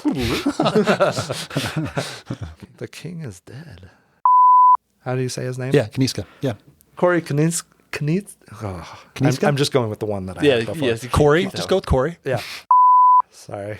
I was staring I'm because I thought you so, had like- something to say, but then I was like, all right, so that is for. I had something to say, and then I started thinking about my game, and then I was like, wait a second. you're like, what game is he talking about?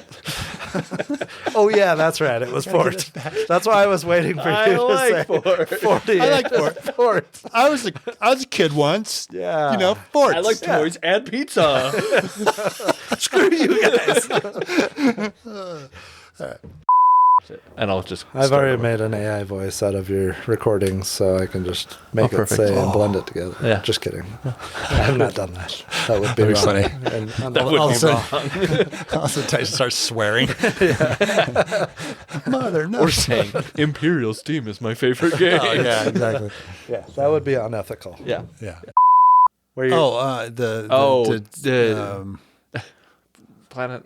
planet search for planet? no.